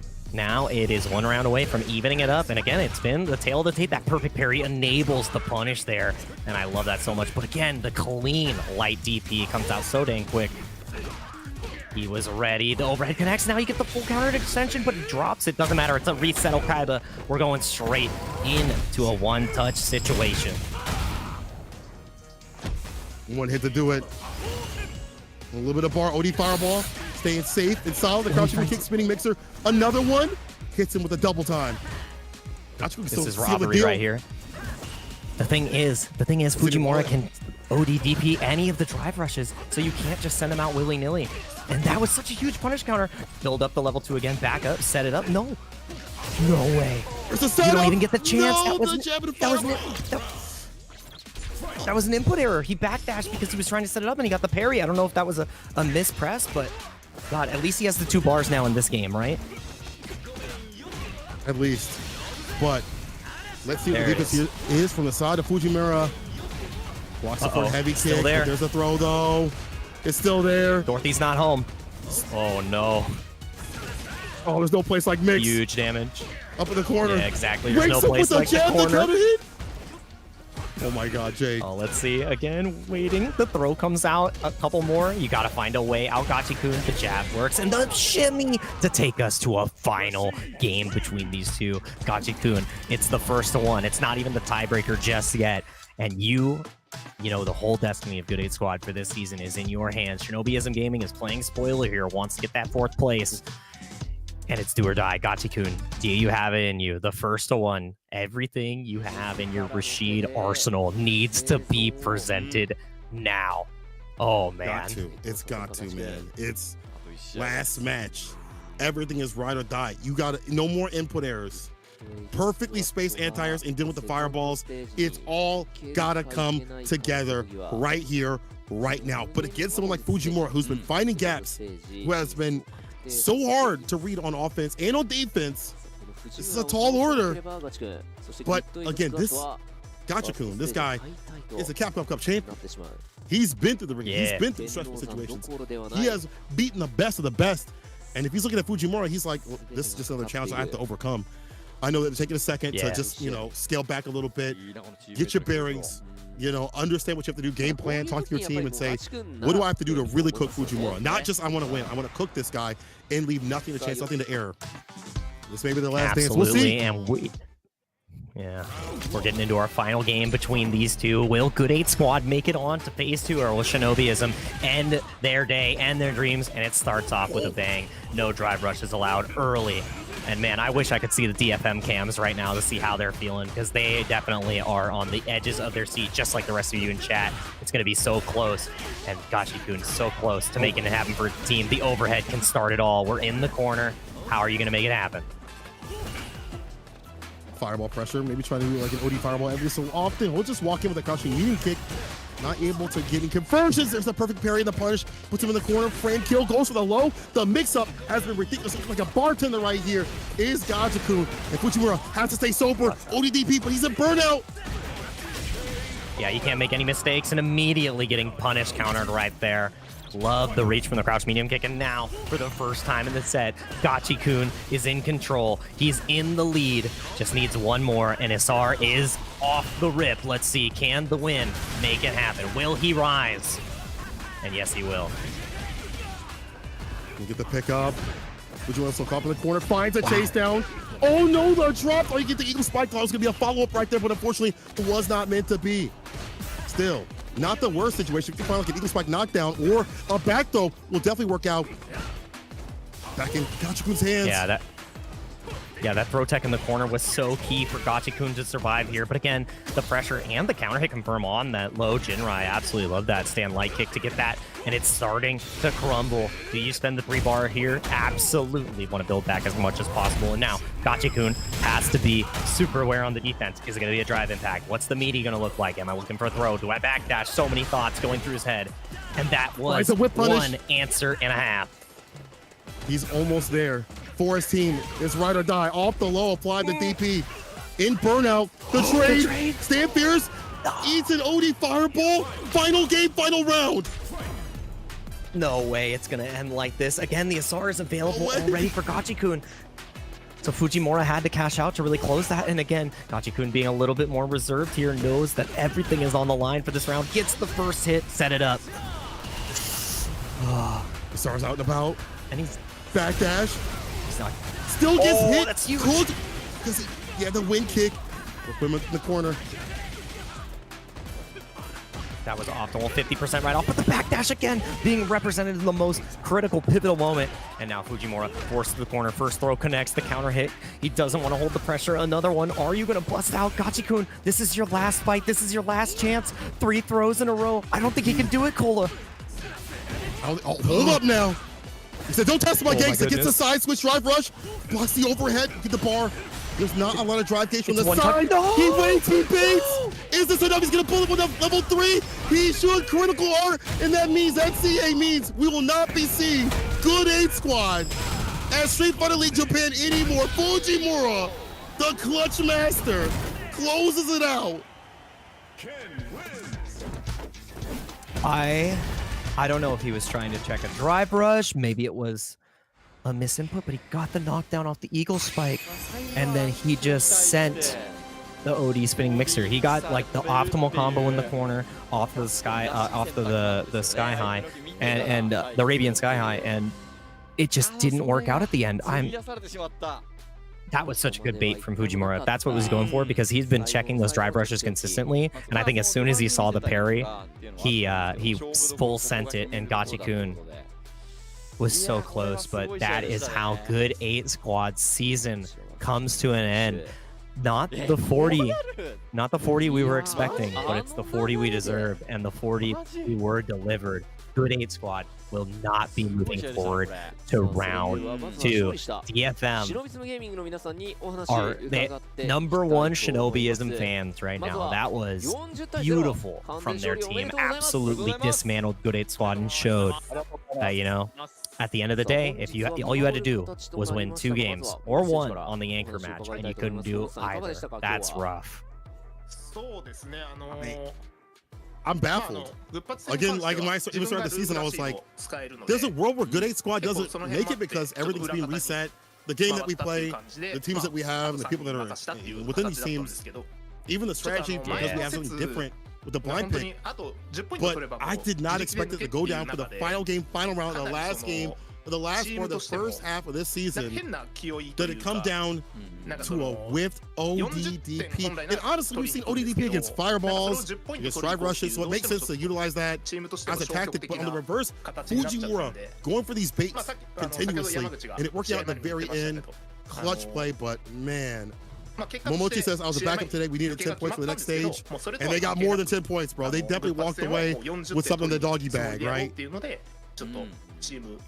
Yeah, definitely a lot in the tank for them, and to take out Good 8 squad with all 3 wins has to feel good, especially going into the next stage. I feel like every single one of these players performed and exceeded expectations and really showed us how dynamic these matchups can really become.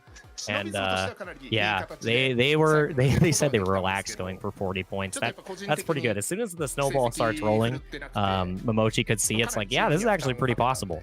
And it paid off excellently for Shinobism. Whatever hand signs that we had going off the rip, I mean, we were getting them full throttle right off the start from Johnny, right? And it whatever jutsu he used was more than enough. That was Good 8 squad no jutsu, and they were not able to survive. Definitely sealed out any strategy or any chance of victory with those hand signals. But you know, Shinobism gaming, you know, they say they're not in the best condition. They're not at their best. Obviously, they're not the best. They're not the top spot. They'll do better next stage. But I definitely feel like with Johnny getting better, because we haven't really seen him getting that many victories, with Fujimura really locking in, as we've seen, Momochi finding his character, it feels like, you know, after having to go off the kin because you already have a kill on your team, you don't need 2 kins. And finding something with Luke and possibly Rashid if need be, I feel like they're gonna be in a better position next time they show up. But man, you know, it's so sad to see Good 8 go out. You know, going back to Johnny though, he says, you know, I wasn't winning at this stage at all, but I'm happy I won at the end. Again, it must have been the hand signals to empower and buff him up, because that Monopoly was fantastic. Ridiculous against like Kara, who has been an absolute threat throughout every Street Fighter League that he is in, is definitely nothing to scoff at. So good stuff to Johnny today. Really good stuff from his play. Yeah, and I love that too. You know, winning at the end when it matters the most. And yeah, Jamie, he says Jamie releases the power by drinking. We didn't really get to see Jamie today, but I want to know exactly what point he was trying to lead in there, but maybe he found another way to release his power, but he was restricting drinking. He said, this is me in my base form. I wonder how he's going to tap in. That's what he's trying to say. He's like, imagine me if I was full power. The drunken fist of Johnny's drunken fist, all he's going to tell us afterwards is bravo, bravo, because he can't keep himself together. But man, I have been loving everything from Johnny, and now we're hearing a couple things from Yamaguchi, and Johnny literally said, I have released my power tonight. What are you trying to tell us, Johnny? What are you trying to tell us? I mean, is Johnny even old enough to drink? I don't know, bro. He definitely looks like he like 17, 18, or I don't know if he's old enough to drink, bro, but Yamaguchi says today was a very good win, and we saw it with Yamaguchi's great defensive game plan of being able to anti-air and game in every single situation, which I feel like if you're a DJ player, you have to watch that match back to really understand how he's able to always keep a charge time. He threw a fireball and still had time to get a DP immediately. He's just so perfect, picture perfect when it comes to having a reversal as a rebuttal when they try to jump in. He's like, we weren't thinking about the points at all. Probably just thinking about enacting violence and stopping Good 8 squad and stopping their chances of moving through the brackets. But maybe that's the reason why they won, is because they were so relaxed. You know, they were in better form because they weren't stressed out, and that's maybe the reverse of things for Good 8 squad. You know, maybe having mistakes that they wouldn't typically have or would fall for. because of the pressure that they had. It was like weighing upon them. These are champions. Don't get it twisted. But everybody feels pressure. You know, even Evo, Capcom Cup champions, what have you, will all feel pressure. Yeah, and the thing about that too, and I completely agree with the sentiments from the side of Shinobism, right? Like, Good 8 Squad had everything to lose, and Shinobism, I mean, they said at the start of the day they only needed 10 points to get, but as we saw the previous matches, how they developed, they were already pretty much guaranteed. So with nothing on the table, they literally just took it one game at a time. They were like, we're going to play some Street Fighter, whatever happens, happens. And they all looked like they were on point. No worries in the world, and just clutch across the board. So yeah, it was a good showing, and Fujimura had a couple words, and they weren't happy that they couldn't fully express what they had practiced for the stage, and Ken has helped them a lot. I think Ken has helped a lot of players a lot, and I just want all the Ken players to know out there, if you are Knuff, I hope you have good Kenergy, just like Shinobism, because they raised the Kenergy, they raised the roof, and they raised the expectations of the team. Shinobism really tapped in to the will of the fire, I would say. The Fire Flames allowed them to cook up some Good 8 Squad, which were actually ended up being the biggest point earner from all the players on his team. Which is actually wild. And by the way, Moba, thank you so much for this correction. Yamaguchi is actually the youngest one. Johnny is 27. Wow. Wow. I did not expect that. I thought Johnny would be half that age. It's crazy. Nah, my man is totally okay to drink. Yeah.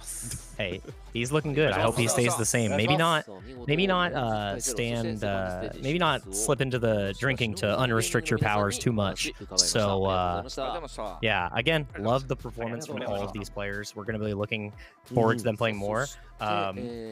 Momochi is he's so prideful. He said we showed some bad games, and too much of this makes our fans sad. That is definitely a mood and a vibe. You never want to let your fans down, especially when you have so much pride in your team and so much pride in your play. I have a rule though. I never bet against Momochi. Momochi he is where he is for a reason, and I will always bet for you, Momochi, through the bad games, through the good games, because you are a great player, and that's better than good, and better than Good 8 Squad today. Ooh, that was a horrible way to lead this section.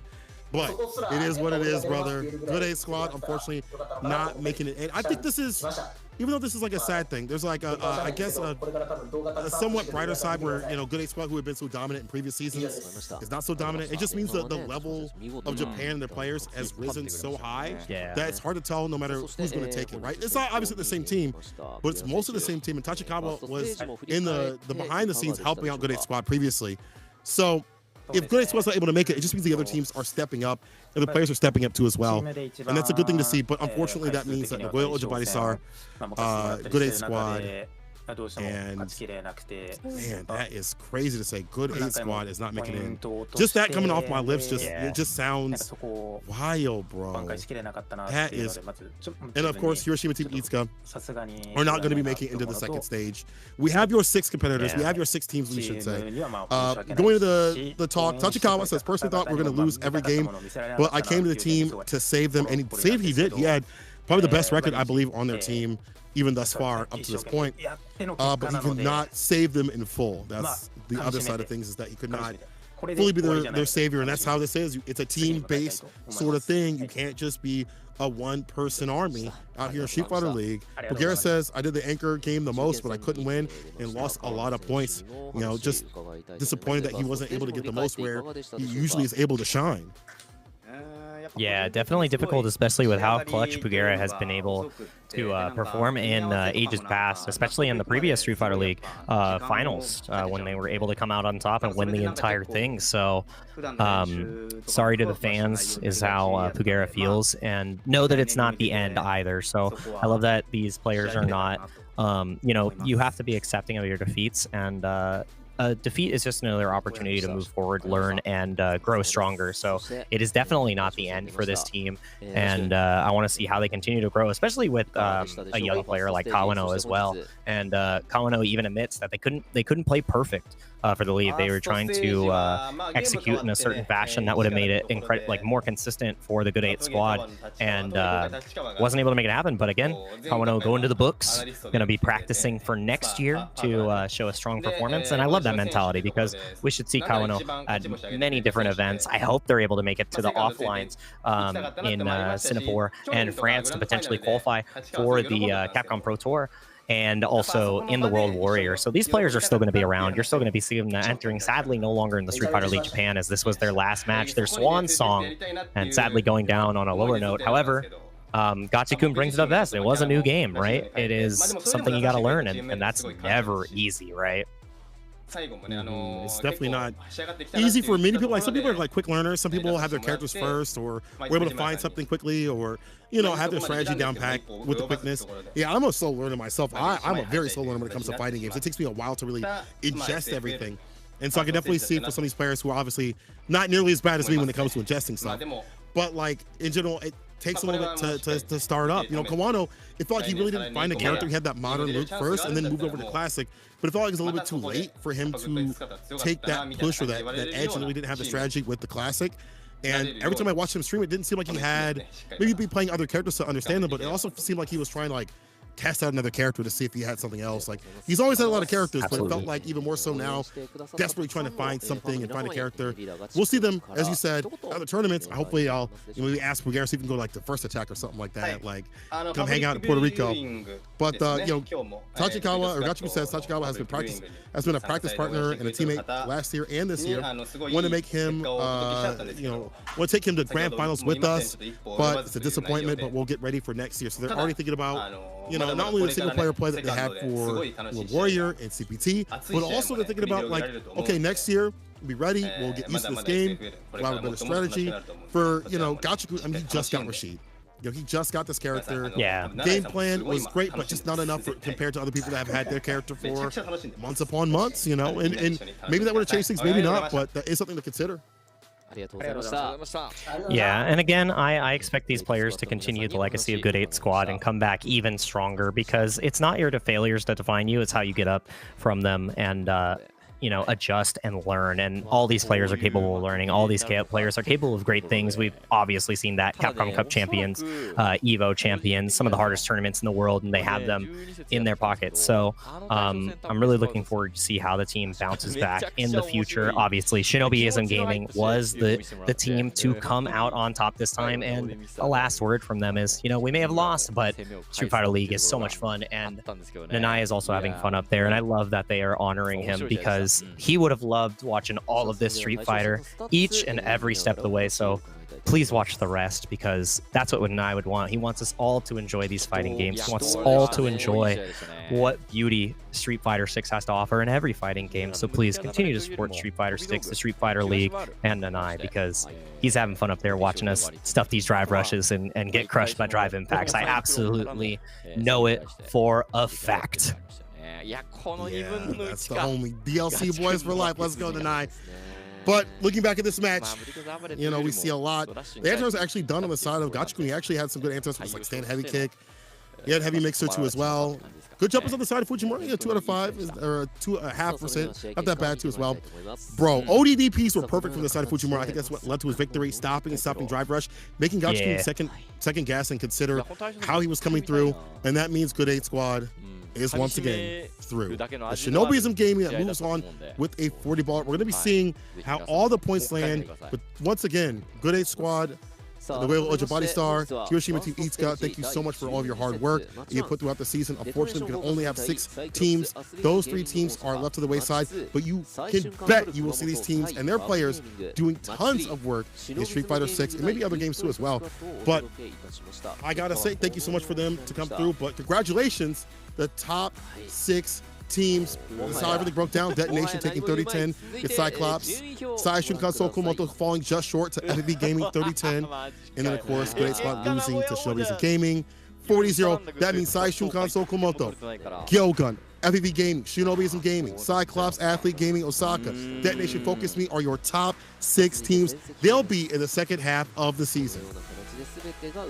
Yeah, and it was a battle, and as you can see how everything shaped up here, I know the chart may be difficult to read, but it breaks down every single match, every single head-to-head, and how we got to this end point here. Like we said, the top 6 has been determined, and we have seen 3 teams leave the Street Fighter League Pro-Japan 2023 in the first stage, but the second stage is going to continue. As you can see, the second stage calendar is right here, starting on 10-10 right there. So make sure that you are attentive for 10-10, because those matches are going to be a 10 out of 10, and then it just continues to get better and better, as we can see, continuing onward to November for the second stage.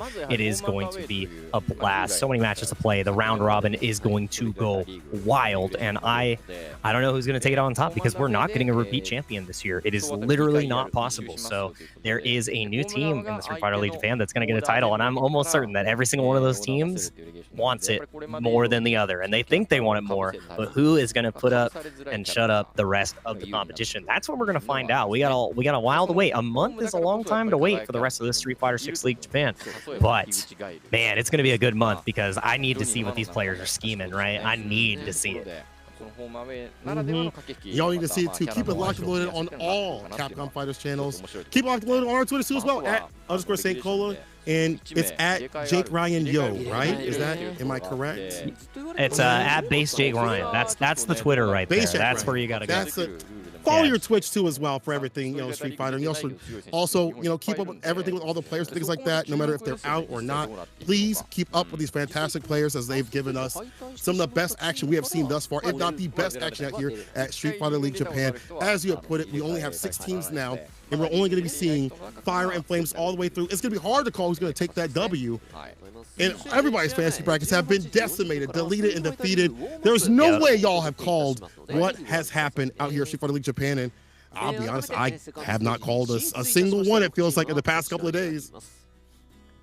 Yeah, it would be incredibly impressive, but as you can see here, these are the standings. Obviously, first place, Saishunkan Sol Kumamoto. Second place is Gyo right there. FAV Gaming in third, Shinobism Gaming in fourth. Fifth place, CYCLOPS Athlete Gaming OSAKA. And then in sixth place, the biggest Shinobism Gaming fans, DetonatioN FocusMe. The points they were able to get earlier today really made the difference, and they were able to stay out on top. And that is your second stage and how it broke down. What an incredible set of players. What an incredible set of games we had for the first stage. If you haven't watched them, please go to the YouTube and watch, because you got to see the beautiful combo of Saint Vicious, not Saint Vicious, that's just Vicious, but he's a saint on the mics, I can tell you that, and Saint Cola. Actually, that's a pretty good combo. That's both of you. You're just Saint Vicious.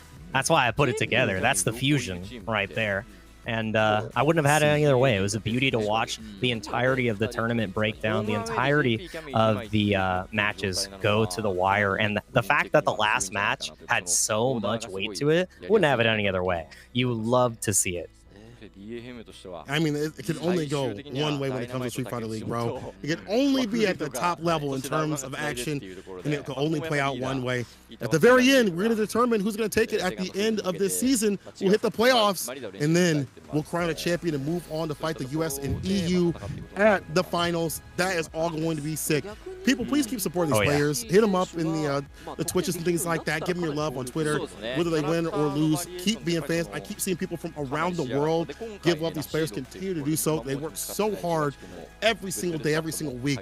Even if they're not playing, they're restreaming, they're deliberating, they're strategizing to figure out what to do. They're always making sure that they give you the best sort of action and be the best competitor that they can be, and creating some of the best storylines we have seen in fighting games thus far. And I feel like this is only going to get better and better as we move on. Street Fighter League Japan continues into its second season, and we're also going to continue to move closer and closer to that 1 milli. Remember, they still have that 1v1, so let's get it done. Enter into your World Warrior tournaments ASAP, or your CPTs if you still have them. In terms of the qualifiers, they're still going on, and they're still going strong, so sign up today. You're going to be part of that $1 million chance. That is a life-changing money, Jake.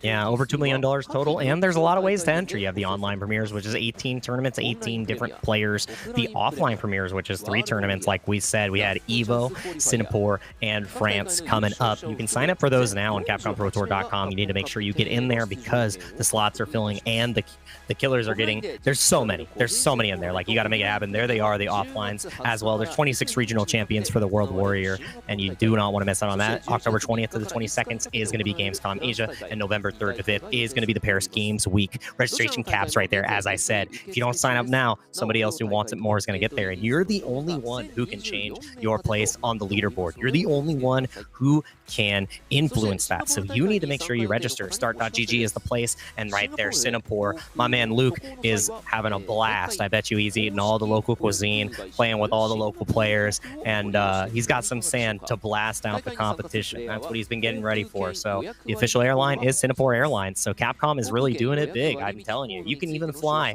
on a Luke plane. All right, Guile's been servicing those bad boys all the time. We know it's going to be a good time. That airfield is kept pristine, so make sure you get yourself over to Singapore if you think you have a shot at qualifying. And like we said, registration is now live. Get in on the Capcom Pro Tour, see how well you can do. Maybe you get 33rd, maybe you get to that first place, or maybe you just fall short. But it's without those journeys and without those efforts, it's not even worth it. Like, you got to take that jump. Get in there, just like the Japanese players will be getting there once again for the 3rd edition. This will be happening on the 16th, so keep your eyes locked and loaded to watch that. It's always been super sick to see, like, the Japanese players, evolve the meta. We've already seen Miki take the first one, Yamaguchi take the second one. A lot of variety in these top spots. Yes, there's JPs. Yes, there's Kens. There's a lot of variety beyond that, but a lot of variety out here at Street Fighter League Japan. There's been a lot of competitors coming through. We have our 6 lined up, and we'll be seeing you all in just a short month. Or maybe it'll be a long month because the wait is going to be terrible. I can't wait to see what's going to happen. Y'all can too. Keep it locked and loaded on everything Capcom Fighters. Until then, stay safe, and we'll see you in the streets. Peace. ぜひ皆さんもこの波に乗ってみてはいかがでしょうか。エントリー方法が分かりづらいという方に向けて、カプコンプロツアー2023ワールドウォリアー日本大会エントリー方法の説明動画を作成いたしました。この後にも流れますので、ぜひこちらもチェックしてみてください。もう今週末に3回目なんですね。すごいペース。密度がすごくて、まあでも本当にね、このワールドウォリアーもものすごい、見るのにも面白いし、もちろんその無料で出られますんで、ぜひちょっとチャレンジしてみていただければと。気軽なね気持ちでエントリーしてみていただいて。で、もうエントリー説明動画ありますんで、いやすごい分かりやすくやっていただいてるんで、これ見ればね、だいぶ簡単にエントリーできると思いますので、そちらのチェックいただいて、ぜひエントリーお願いいたします。お願いいたします。それではストリートファイターリーグプロ JP2023、本日はファーストステージ第12節の3試合をお届けいたしました。実況は私 R、そして解説はハメコさんでお送りいたしました。ハメコさんありがとうございました。ありがとうございました。いやでもファーストステージ終わっちゃいましたね。終わっちゃいましたね。ちょっと寂しさもありつつ、まあでも選手の皆さんとりあえずひとまずお疲れ様でしたというところかと思います。次回はね、10月10日、セカンドステージでお会いできればと思います。失礼いたします。ありがとうございました。